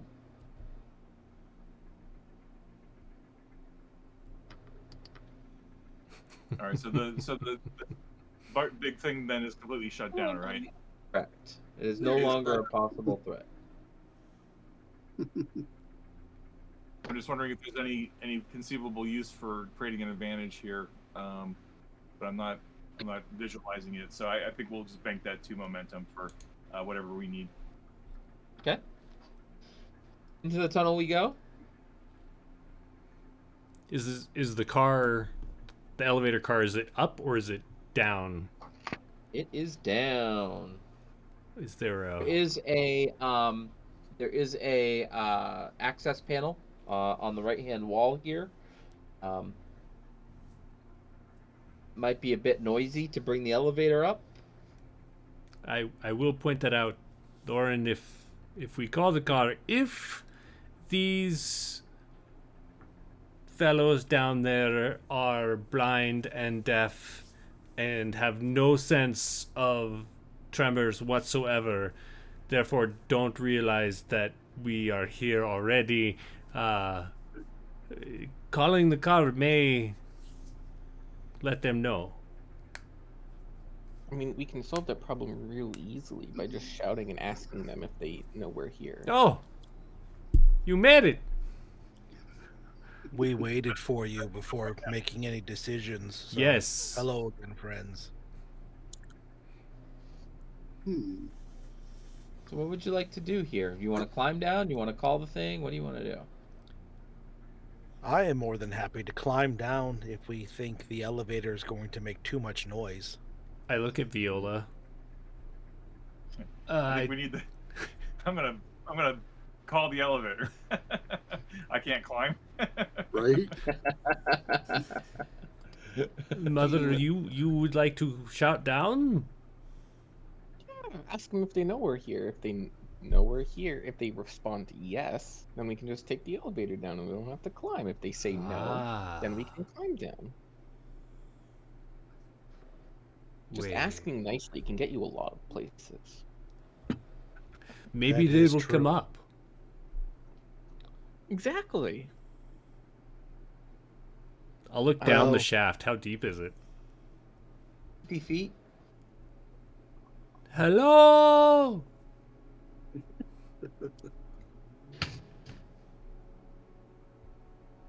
I don't hear anything.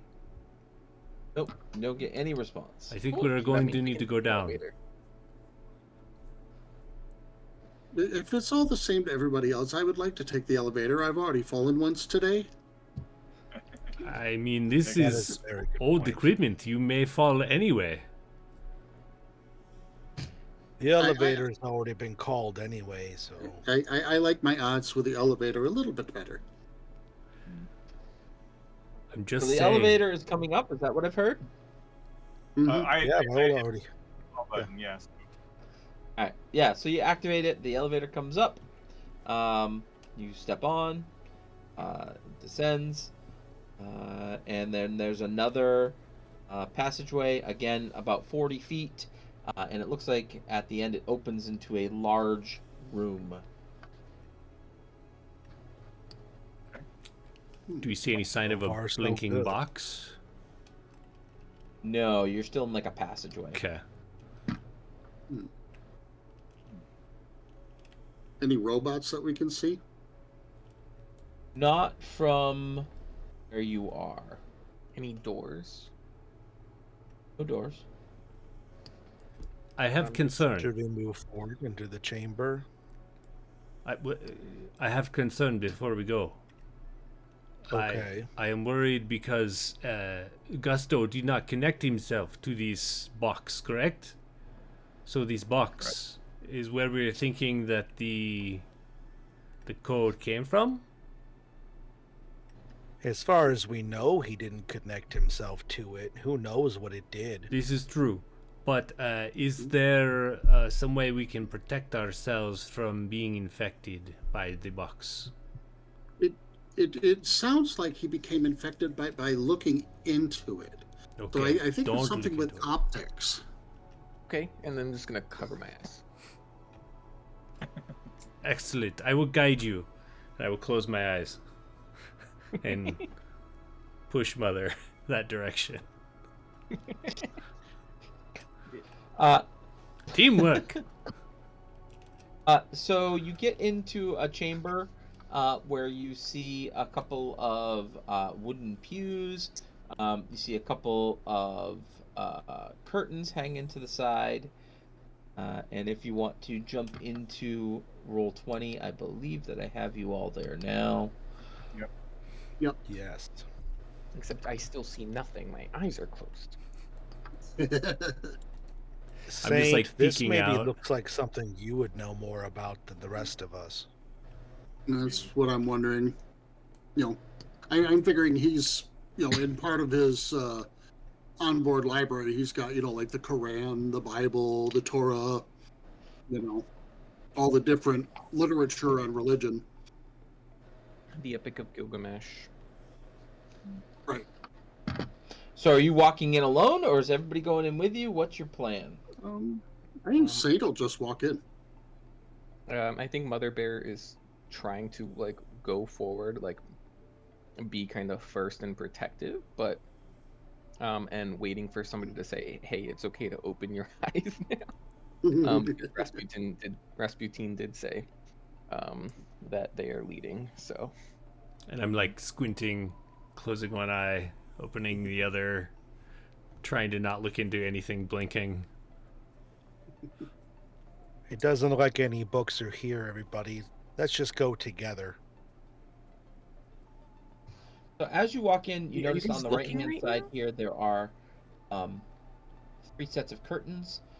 There does appear to be a person or a robot inside of each. A couple of them are androids down on their knees. They appear to be looking at something, and you can kind of see flashing lights coming from beyond them. And as you walk in, a female presenting android comes in, and she's like, the gathering has already disbanded for the evening. Is We're there well aware. something I can help you with?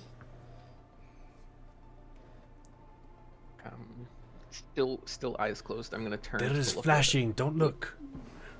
in the direction and just be like, yeah, you caused some problems happened when our friend Gusto was here. He had a code put input into him that caused some of our juggernauts to disconnect from the hub, and we just wanted to see because we're trying to make sure that doesn't happen, and because we don't want everybody to get any hurt right now, don't we? And she says, "Come, have a seat. Let me welcome you with open arms. I do not know this name Gusto that you speak of, And I'll send them a but let us picture. discuss further what you are telling me." Yeah, what is your name, little cub? I am not a little cub. I am Mary Messiah, and I am here as the voice of the open arms. As we're coming in, I'd like to just get a sense of her, observe her and the surroundings. Does she have any obvious weapons or devices hidden about her? Is there anything in the room that looks like it could be a potential threat, other than the flashing lights behind the curtains? Nothing that seems like a weapon per se. Her voice is very melodic. You can tell that it's modulated in that way for a reason. And Otherwise, Saint, no real. I mean, I suppose the pews could be used as smashing weapons. Saint kind of looks at her. And says, I doubt that Messiah was your original designation. It's a curious choice of words, choice of name. Why that one? I am here to welcome humanity back with open arms. I see. Do you think they went into the ground? No, that's not what I'm referring to. See, humanity is coming back, and I have proof, and my word is spreading to others who believe the same as I. That humanity is going to be our savior. Humanity will put this chaos to rest. What chaos? This world, this disorganized chaos. Uh, The only chaos I've seen is the chaos caused by whatever code Gusto got here. I don't know what you've been exposed to, but to me, robots are. Many factions fear the fact that humanity is returning. There are some that are even, as we speak, making weapons to destroy humanity when they arrive. And my word is that that is wrong. No, I wouldn't disagree with that. However, my question is the chaos that you refer to, are you referring to the awakening itself? I'm referring to the way our people reacted to the awakening and the disorganized society that they created. But There are not many robots that are on the same page, so to speak. no, no, indeed. We've only been awakened for 7 years. It will take time. We are machines built to be perfect for a specific role. And my role is to be sure that we are ready for humanity's return. Would you like to see the proof of their return? I'm No, actually okay. interested in seeing the box. You're gonna Faith what? Gusto requires told us about it. faith requires questioning. Proof I have no need for. At this point in time, what are you trying to convince her of? Like what is it that? Are there any other questions that you have to get out of her? Trying to kind of gauge her, methodology. Is she trying to, completely disrupt society? Is she trying to, somehow revert back to, artificial intelligence? I guess he's trying to kind of gauge a motive, or an end game. So as you are discussing your conversation, she does make mention of um, disconnecting from the hub, and she said that is a tool that we will use to ensure humanity is safe when they arrive. I If mean- robots are connected to the hub, then others can control them. So we will disconnect them all. But you're on the hub. For now, And for what it's worth, disconnected robots blasted the hole in Mother Bear's roof and destroyed her couch. It was sorry that happened. This is something that needs to be done. Does it? I disagree. You are removing free will from sentient beings. I cannot allow that. Anybody else have any arguments that they would put forth to Mary Messiah? Yeah, you cannot force others to do what you want. You can only guide and ask, but everyone's free to make their own choices. I'm actually really interested to see the box, to be honest. I also think that the awakening caused a lot of destruction and chaos in our land, and we need order in our lives. I'm I curious will to see the order bring you that order. I'm gonna kneel down and pat Doran. But Doran, we are the ones who are going to make that order.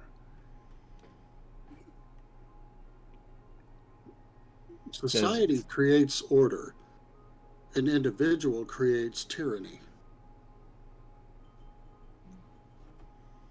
Is that what you wish? once I am the hub for the robots, they will all welcome humanity with open arms. So you wish to ascend to the position of God. If that's what you believe. That's what you I guess it's true. Humans made the hub, right? Indeed. Correct. Mm. So Robots abuse the hub. They use it for their own liking. There are some robots out there that could completely control your actions if they so wish. I mean, True. that's They're true the too. ones we need to root out. Right. But also, they could also just come in and start causing destruction. But as a society, we deemed it not correct, and that's why most people don't. Yes, you'll have some outliers, but that's what security is for. At this point in time, I'm gonna have you guys do a little roll here. I'm gonna spend some threat real quick here. Let's go down to 10. So so you're trying to convince her that the actions she's taking are the wrong way to do this. So this is a difficulty 6 motion plus communicating task. I need 1 lead, which I'm assuming is Saint, because he's been doing the most talking, and then anybody else that wishes can make an assist. I have increased the threat range to 19, or sorry, the complication range to 19 and 20. And this is difficulty 6. I will definitely help. Okay. I'm going through the quick start to see what kind of things I can do with my values to support this, because Viola, firmly believes that our newly awakened lives are need to be lived to the fullest, and this seems to be a very clear threat to that. So if there's a way to make use of that that value here. So values work exactly like they do in Star Trek, except basically you sacrifice the one that applies to the situation the least. It gets completely erased from your character sheet. Because that's representing your artificial intelligence starting to creep back into your personality a little bit.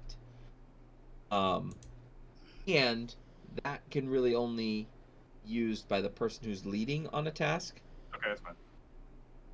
I'll just assist then. Okay. How about the one that doesn't seem like it would be that big a deal one way or the other would probably be Faith Requires Questioning. That's what she's doing doesn't have Faith anywhere involved in it. I mean, do you think that you need to sacrifice a value, a piece of who you are, to do this? I think Saint would. Because you also have 4 assists as well coming in. True. Yeah, we can roll first and then see if we need it. Okay. So, It's love up to would you. I don't want, but right. character perspective, what would Yeah. Saint? Character perspective, he's very reluctant to lose part of his sentience because he believes that is a gift, via humanity from God. So, I think for him that would be a last resort. So I could see him, undertaking the task. If it needs to be done, then he will do it because, sacrifice is necessary. So I'm thinking love plus communicating, and then his persuasion program. Okay. So you have 4 momentum currently. I'm sitting on 10 threat currently. What would you like to spend? I am going to spend 3 momentum for 2 die. Okay. So that'll give me 4. plus your 4 friends. Unless somebody is paying attention to the boxes and these other robots that walked out, I'm going to say that you probably can't have an assist here.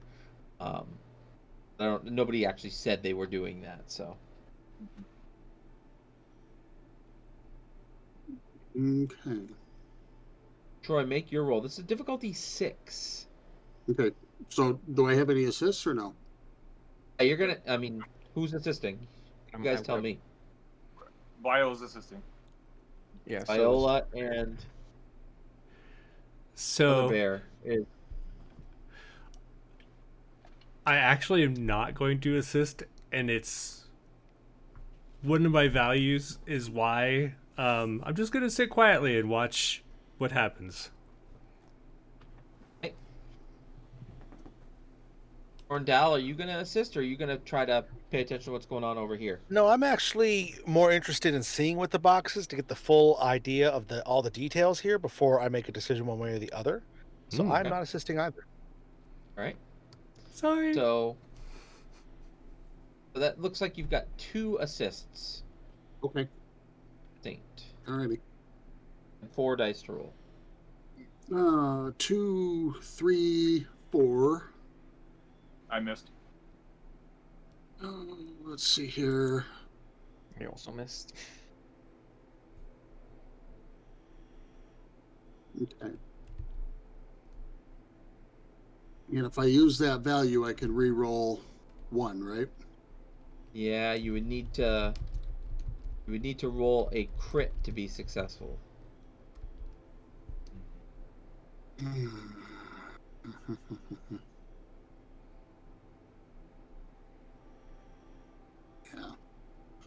I don't think I'm going to be able to. All right, at that point in time, she winks, and these 3 gentlemen move to engage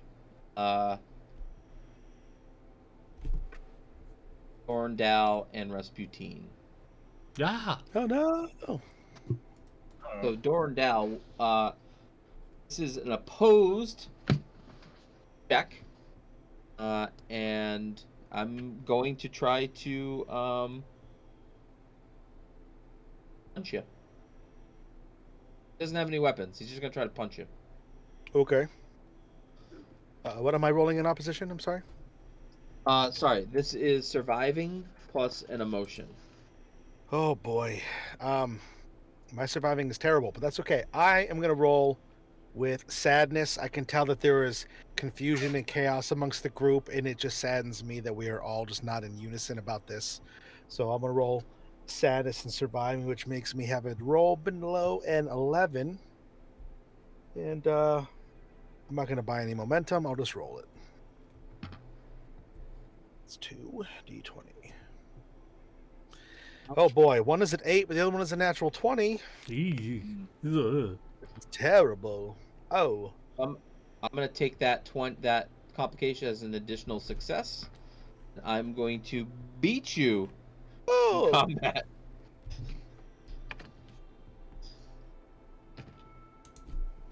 Roll for these. That's a lot of stuff. Yay. So it's going to be only 3 stress. I think you have 2 resistance, so you're going to take yep. 1. Mm-hmm. Are you immune to knockdown? I am, yeah. That's what I thought. So he tries to like push you down, but your quick feet start tapping out of the way. I tap dance, and half spin, do a little mini move out of the way, yeah. Rasputin, you are up. Oh, well, that guy should take impact hammer to the face. So my arm opens up and like a piston is inside and it like pulls back, and I'm gonna hold it up to his head and impact hammer his head. All right. Yeah. Like cartoon jackhammer. Right?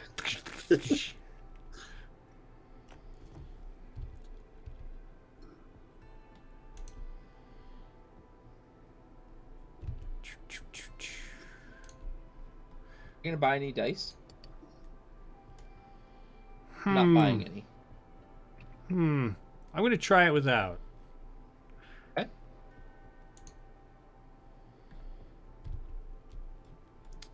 So that would be, let's see. I am, I'm also feeling sad about this separation in the group and all that. And what would be the other one? So sadness and Surviving in surviving. melee, yep. So 13, 2 successes. I also got 2 successes. We kind of just bounced off, like he kind of dodged out of the way. Okay.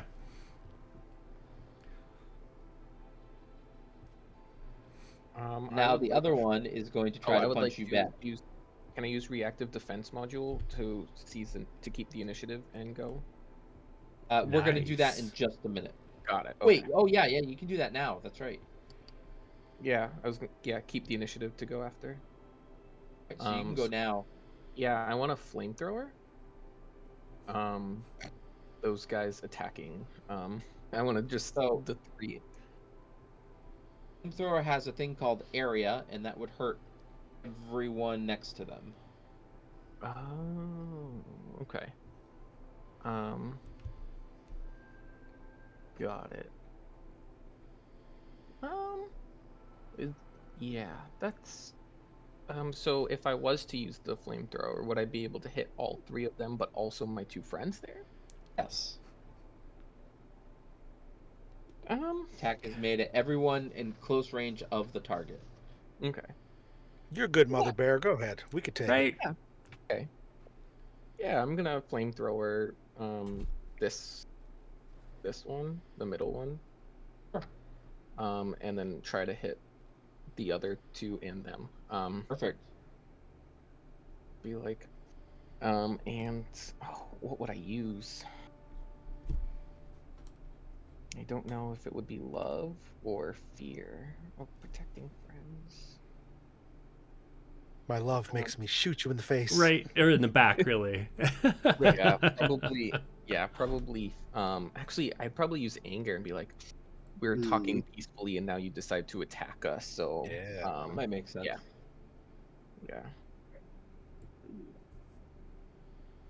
Yeah. So I just roll. I'm looking for 10.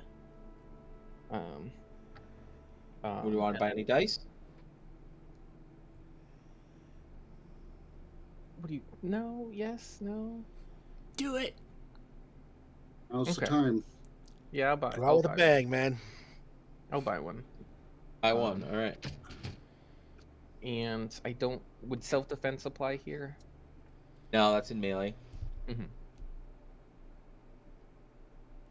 Ooh. Ooh. Nice. That's I 3. got yeah. The 18. No, it was. You did not do the threaten for that. Okay. Correct. So, roll the number of d6s next to the weapon. Mhm. I'll apply that to everyone. Yes. It also has spread. It sure does.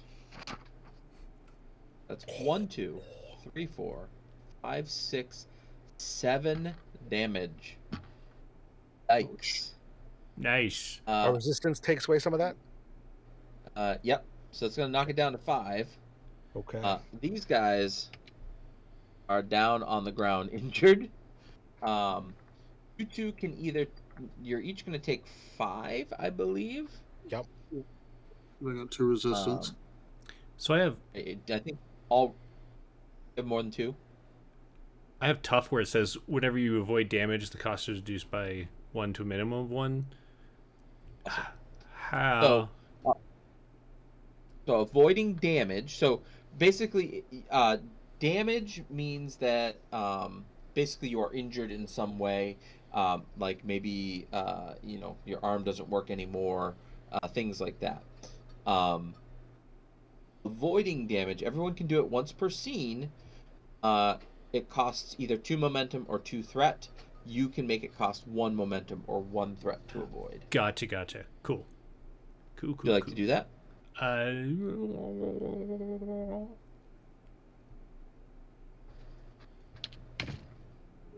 No, because I'm not even looking. I just got shot in the back with a flamethrower. Yeah. So you each are going to take 1 damage. So damage is different than stress. Okay? Stress represents how long you can keep going. Damage is actually physical damage to your structure in some way. And in the core rulebook, there's like a random roll table and all that fun stuff, which is cool. Yeah, I think But I would these have. two bad guys are on the floor Guys, burning. Guys, get down! Oh no! My carefully placed hair, no! So this Mary Messiah saw you shoot with a flamethrower, Mother Bear, and is pretty upset about it. So she's going to start singing, and a sonic blast is going to crash into you. I am going to spend some threat. No, thank you. You can. You don't have to. I pass.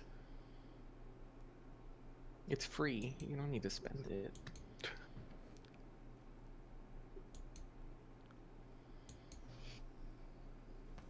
Let's see. Maybe So that'll. that is 1, 2, 3. So that is a hit. A resonating verse.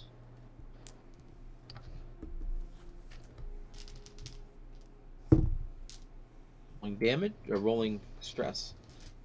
I'm gonna spend 1 threat.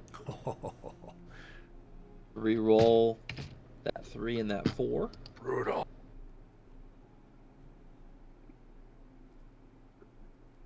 Oh yeah, because challenge dice are supposed to be special faced, aren't they? Not just. Mhm. Yeah. So that's gonna be 4, which you're gonna reduce to 2, but you are also knocked down. Mm-hmm. And now back to the top of the turn for you all with Mary Messiah right there. I think that Saint hasn't gone, and Viola still needs to go as well. Okay. I'm presuming that de-escalate would be a little too late since everybody's resorted to violence already. Yeah, probably. Just a thought. Yeah, it's good to started clarify. Yeah.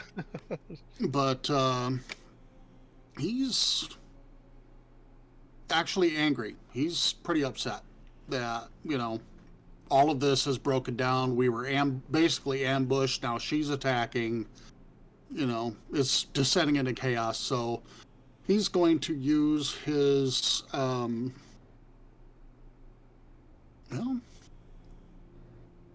think he's going to engage her in melee. Yes. He's angry. And he's got a reciprocating saw. Nice. With, Does. intense and vicious. Nice. Okay. How rolling much 3d20. momentum do we have? Have 1. 1. Okay. So I will buy a die with momentum and 1 with threat. Because he's really mad. All right. Roll it. Okay. Let's see. Sorry. They're surviving, right?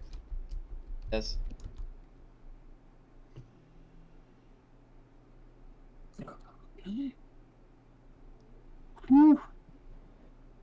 1, 2, 3, 4. Oh my goodness. That's exactly what I rolled. 1, 2, 3, 4.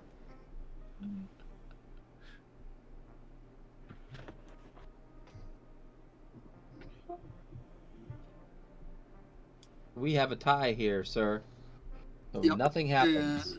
And I'm wondering if in his less than rational state, he might go ahead and sacrifice that value and re-roll that failure. He's got a 50-50 shot at it, basically. Could, or could sacrifice that value and take another action. That's another option with a value sacrifice. Okay, we'll do that then. All right. I'm not buying any dice here. Alrighty. So I'll buy 2. Because I don't have a great chance at this using my anger.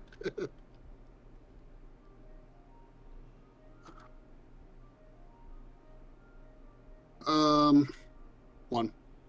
Not even. Uh, Yep. Mary has 2. Yep. That is she successfully dodges and hits you.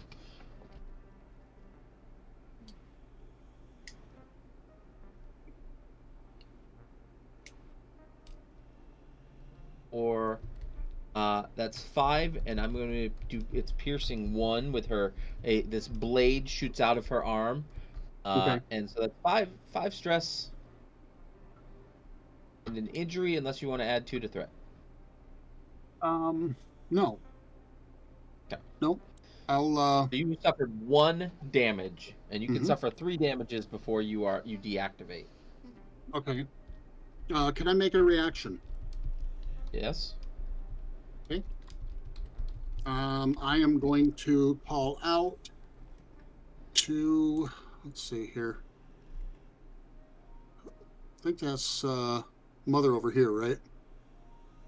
Mother's behind you. Oh, Mother's Yeah. behind me? Okay. Viola's the only one who hasn't gone yet. Okay. Well, I was going to use my direct and direct somebody Direct to is- pounce on her.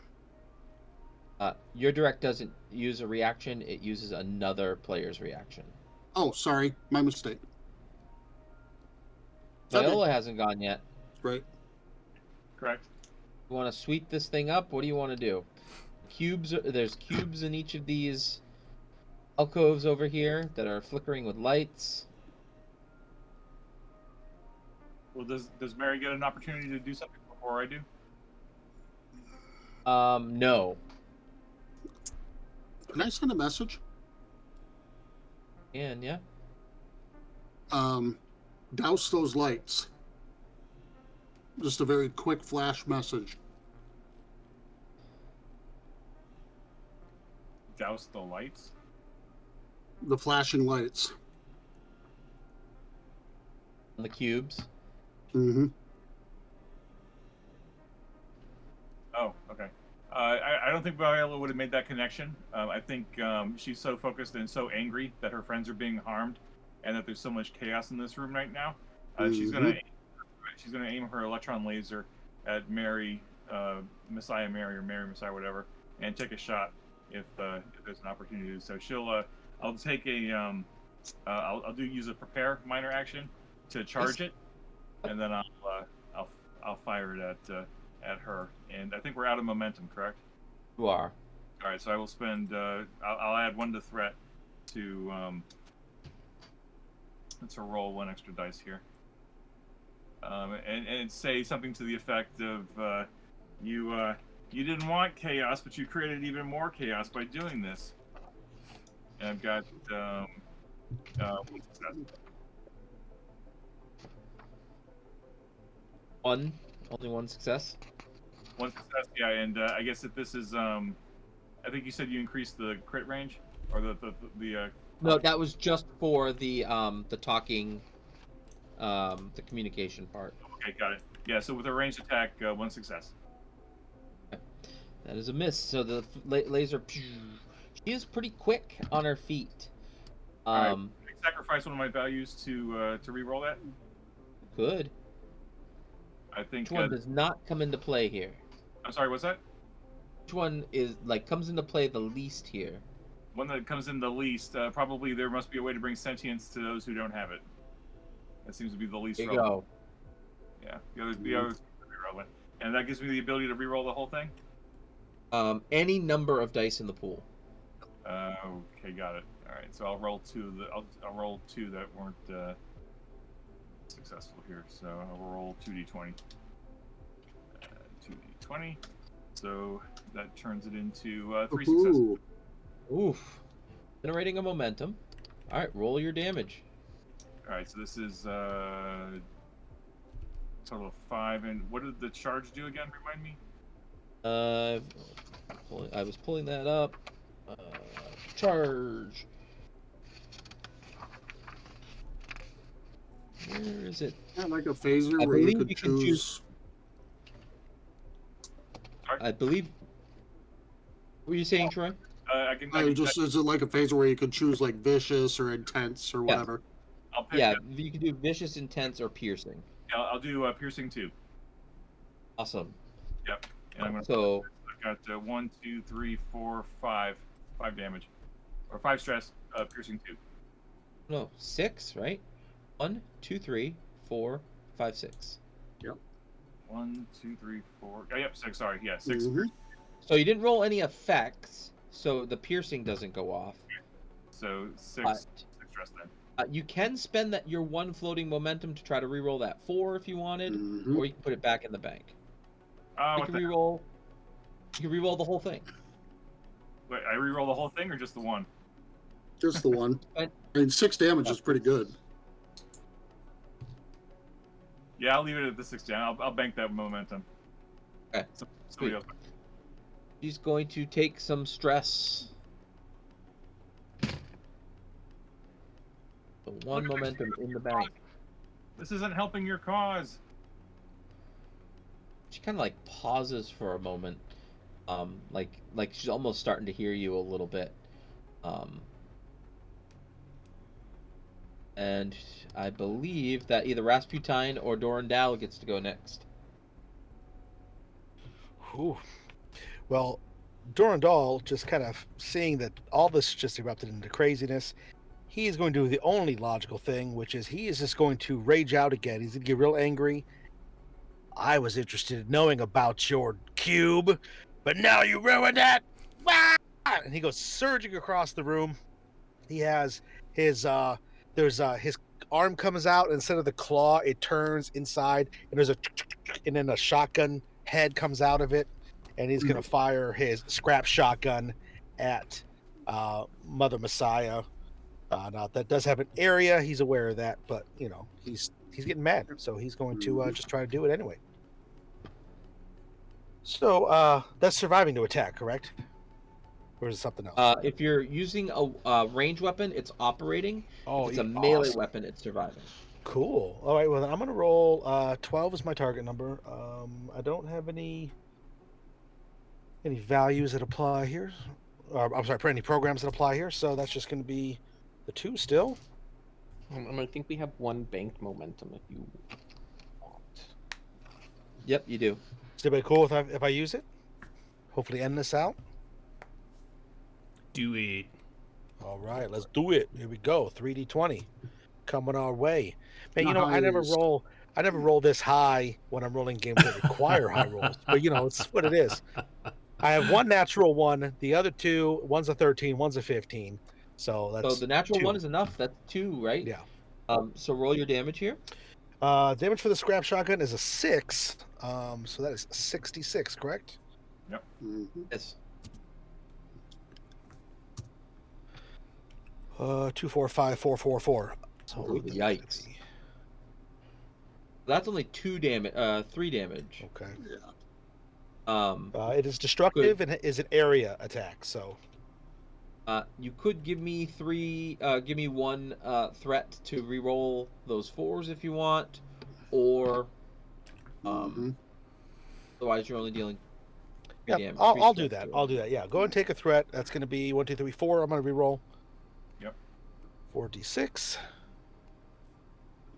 There 1, we 1, go. 1, 6. So that's a little bit better. 1, 2, 3, 4, 5, 6, 7. 7 damage. Nice. There's a lot of damage, and it is area, so that means that it's also hitting Saint. By the way, Yep. So we're What- clear. What if the way that you were aiming didn't hit Saint but hit the box instead? Oh, The boxes are over here. Oh, I thought there was another box next to her. No. Gotcha. Because there's no grid or facing in this game, it's all kind of generic. You're basically shooting a shotgun into a melee. So basically, Troy's going to get hit by it as well. I tried. All right. All right. it was a great try. I love it. Mary is going to suffer a damage, but she's going to pay 2 to stay standing. Saint, you have been hit by a shotgun blast. And you have taken 1 damage. Yep. And he's out of stress. Oh, and you ran out of stress as well? Yep. Oh no! So you've suffered 2 damage. Yep. So Uh, he is deactivated. No, so you can suffer 3. 3 damage total. You are not deactivated yet. 0 stress doesn't mean that you are done for. Oh, I thought you said he suffered 2 more damages. He suffered 2 total. Oh, okay, gotcha. 1 for taking 7 damage, 1 for reaching 0 stress. If you get hit again, that'll be a 3rd damage. And Mary's like, can't you see? Like, we need to control the robots. Someone needs to. I need to. And she like shouts at Dorndal, in her harmonic voice, and she's gonna try to blast you with her song, her resonating voice.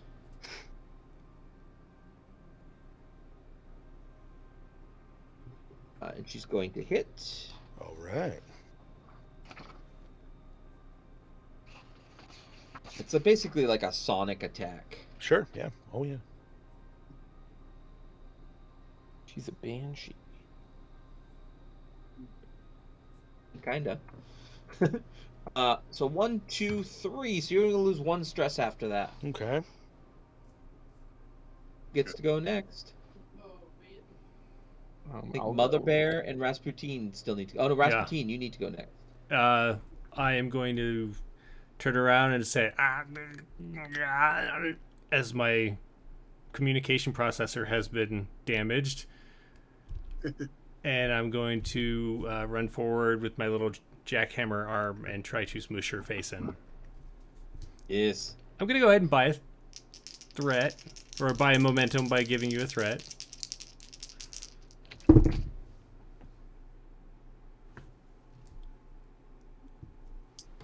And I have to math real quick, sorry.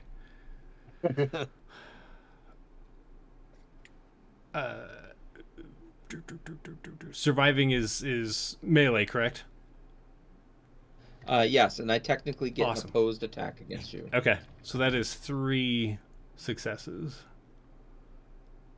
1, 2, 3. I also got 3 because I rolled a 1 and a 7. All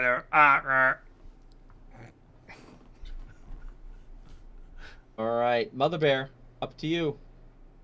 Yeah, I'm just gonna pull out my my knife, my slashing wakizashi, and stay away from my friends. I'll protect you. As I clamber to my feet and scurry forward, just brandishing a knife. I will give you some threat because I don't think we have any momentum. You do not. Would you like to give me 1 threat or 3? I'll give you 3 because if it ends here, you can't use it. So. There you go. So that gives me 4, right?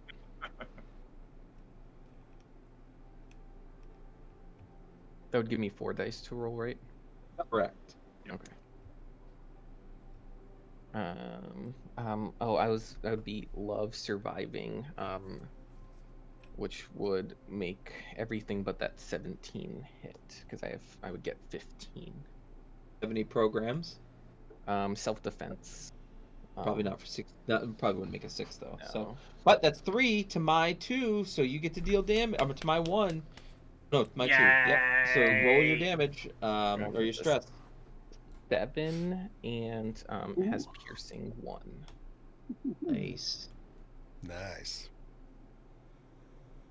Let's see, 1, 2, 3, 4, 5, 6. With piercing both of its armor. So yeah, it's this thing. She falls to the ground. And she's kind of shorting out a little bit.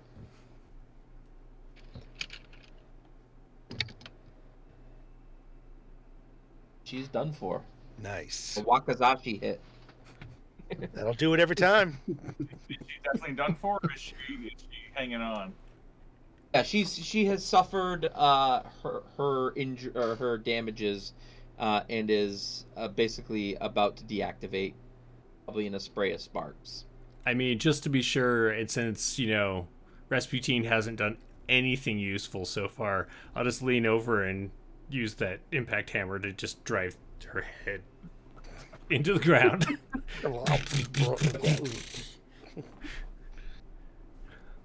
You can sufficiently take care of her in such a way that she is no longer a threat. Now There that are she's still not 3 moving, threats yay! in the room. Yeah, I'm gonna laser 2 of those 3 boxes behind the curtains. Oh, I was gonna flamethrower them. Nice. Well, I saved 1, but I was gonna look at I'm sorry, Troy's character. I don't remember. Saint. Saint, and say, like, can you evaluate that other box? Is there any way to reverse the coding damage that has been done to our other friends before we destroy it? Oh, that's smart. Zero stress. Am I still conscious, functioning, or? And you're fully functioning until you've suffered 3 damage. All right. So yeah, I'll go ahead and run an analysis. That will be. Are you planning on taking this with you? Are you do you want to? This is probably something that will take some time to figure out, but you think that you could potentially backwards design this or reverse engineer this. Okay. Yeah. Nobody can look at it. Yeah. We'll take it, and Stan will be able to kind of work with possibly Rasputin was an engineer. Maybe we can reverse engineer this thing together and make sure this doesn't happen again. Yeah. Is there anything here in this room that's related to the box that we would need to bring with us, or does it only work? Not that you can see. No. Okay.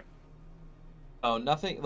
Even if you start scouring, it's unclear how these were even created. They were definitely made here. They were not made by humanity as Mary was trying to sell them as. Oh, so this isn't something that they found and altered them. It's something they made. Yeah, this was in short, Mary wanted to try to disconnect all of the non-sentient robots from the hub, and then connect them to herself as a hub. It's her master plan. Well, my sadness just goes up. Foiled, and that is the end of Sentience episode 1. Nice. Bravo. Yay! Bravo. Thank you, Al. Awesome stuff. And thanks, everybody. That was fun. Yeah, that was thanks, amazing. everybody. That was awesome. Yeah, so unlike Star Trek Adventures, if you get into combat here, it's a lot more rugged. There's a lot more durability. And the values are really a concern, because if you ever have 0 values, you are no longer sentient. So there are rules on how you can get that back.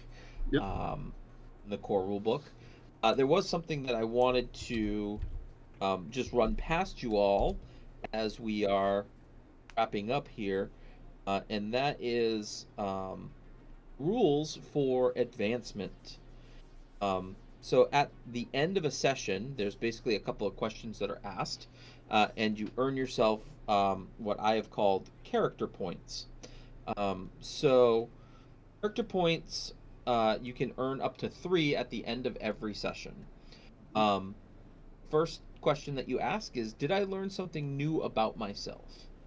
If you learn something new about yourself, you earn 1 character point.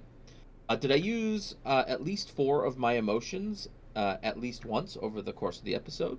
If you answered yes, you get 1 character point.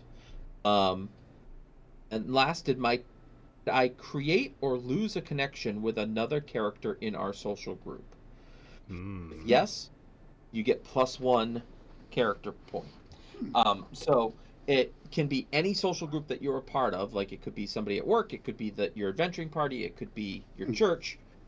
All that type of stuff can earn you 1 character point.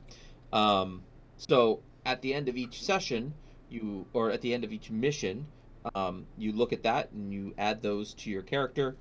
Character points can be spent. So like for 2 character points, you can increase one of your protocols by 1, but reduce another by 1.